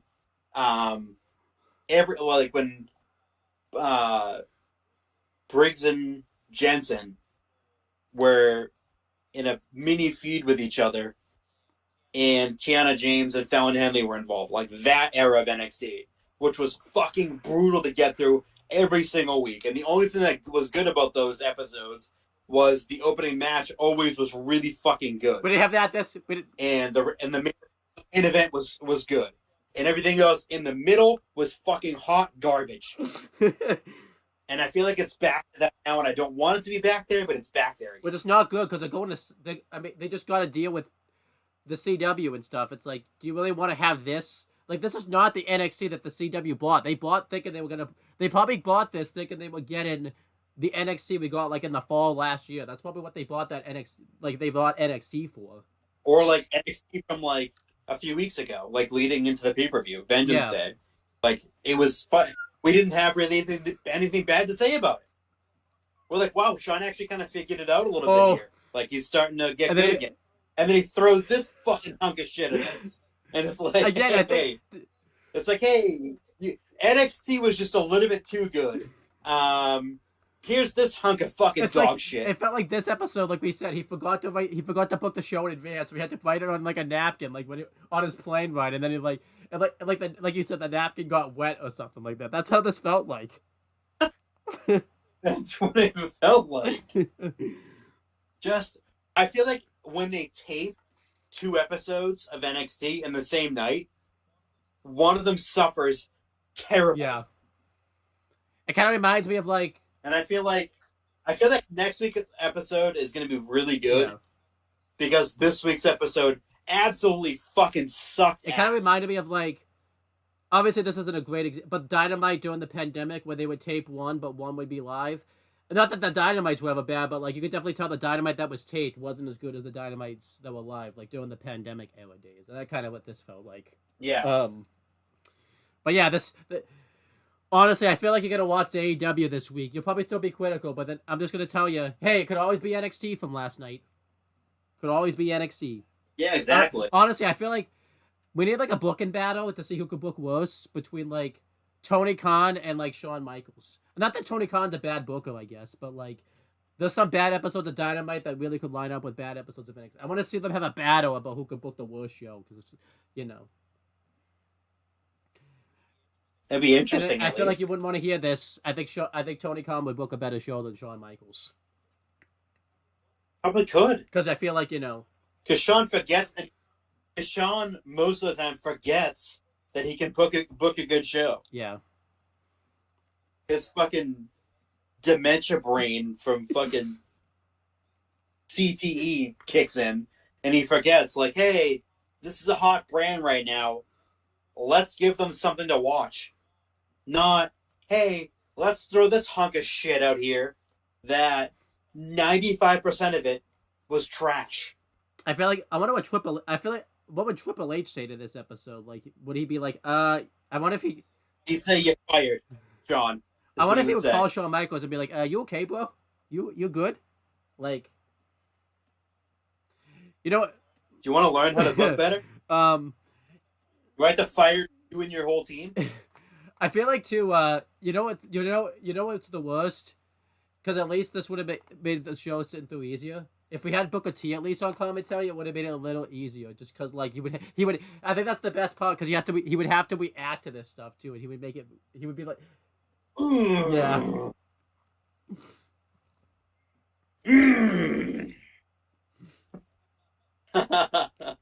I have a feeling like he's not going to be on the fucking show again until Trick comes back. Yeah, but anyhow, yeah, that's the end. We already kind of broke down the news stuff because I already talked about like Camille not signing and stuff. I already talked about like Okada and stuff. There was one news thing that happened on SmackDown, but it wasn't on the show. Apparently, I don't know if you heard about this. Cedric Alexander and Adrius the Adonis are going to be a tag team now. They did like a vignette that wasn't on the show. I'm actually intrigued to see what they could do as a tag team. You know, they're both like fly wrestlers, and if you watch their promo, they had a good chemistry. I just don't get why it wasn't on the show.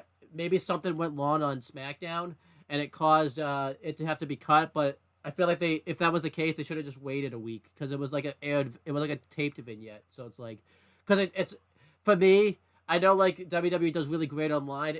It's not a good sign if you have to cut things from the show. That shows that it wasn't important. So I feel like this team already kind of has a bad start because it didn't make the TV. So, what do you think of Cedric? I almost said Cedric the Adonis, but Cedric Alexander and Cedric the Adonis, baby. Let's go. How do you feel about Cedric and Adrian the Adonis? No, Adrian. I don't know who he is anymore. I forget. But how do you feel about Adrian? How do you feel about them becoming Ashante the Adonis? There it is. How do you feel about them becoming a tag team and maybe the fact that the segment was cut from the show and everything like that? I feel like it needed to be on the show just because it's something new. It's something new for them to do. Remains to be seen. It kind of seems like they're going to be faces, yeah. I think. Just by the promo. But yeah, it's interesting. Both of them are Cedric can fly around that ring with the best of them. And Ashante, if given time, is actually pretty good. I just don't know what team. I don't know what teams they could face because I was thinking the Street Profits, but they're baby face now, so they can't really face them. They could face Pretty Deadly. That would be a good. Unless if they go heel, then they can face them. But I definitely got from the vignette that they're gonna go the face route most likely. Final Testament, I guess you can kind of throw that in there for a match. I feel like they maybe. get squashed though, like if they do that, Pretty Deadly, I think would be the team they should go up against. I think that would be a good one. Pretty Deadly, I feel like they lose though, because I feel like Pretty Deadly they want to push them. So again, that's the thing. That's the problem. They don't have a team. Yeah, they haven't been doing that recently. Yeah. They've been pushed down to the mat for a 3 count. So I could say they could go to Raw because they have a lot they can do in Raw. I mean, I say go on NXT, but Shawn Michaels would just break them up in a few weeks, so it doesn't matter. So remember when they had that breakup angle with Angel and Umberto, and then like a few weeks later they were on the main roster again? Not broken up. Not having any issues. Oh, they can face them though, Angel. They can face Angel and Umberto though. That's an option. Yeah, Legato. Again, the problem is they wouldn't win it. I feel like I don't see them winning any of these matches though. Is the problem? Cedric and Adrian. That guy. I already forgot his name. Ashante, the Adonis. Yeah. But anyhow, let's end the show. We've been going for 3 hours, and I can't get people's names right anymore. And Azir's gonna kill us again. Yeah.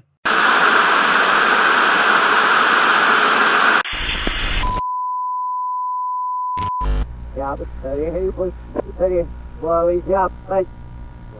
You want to let the way stop? Yeah,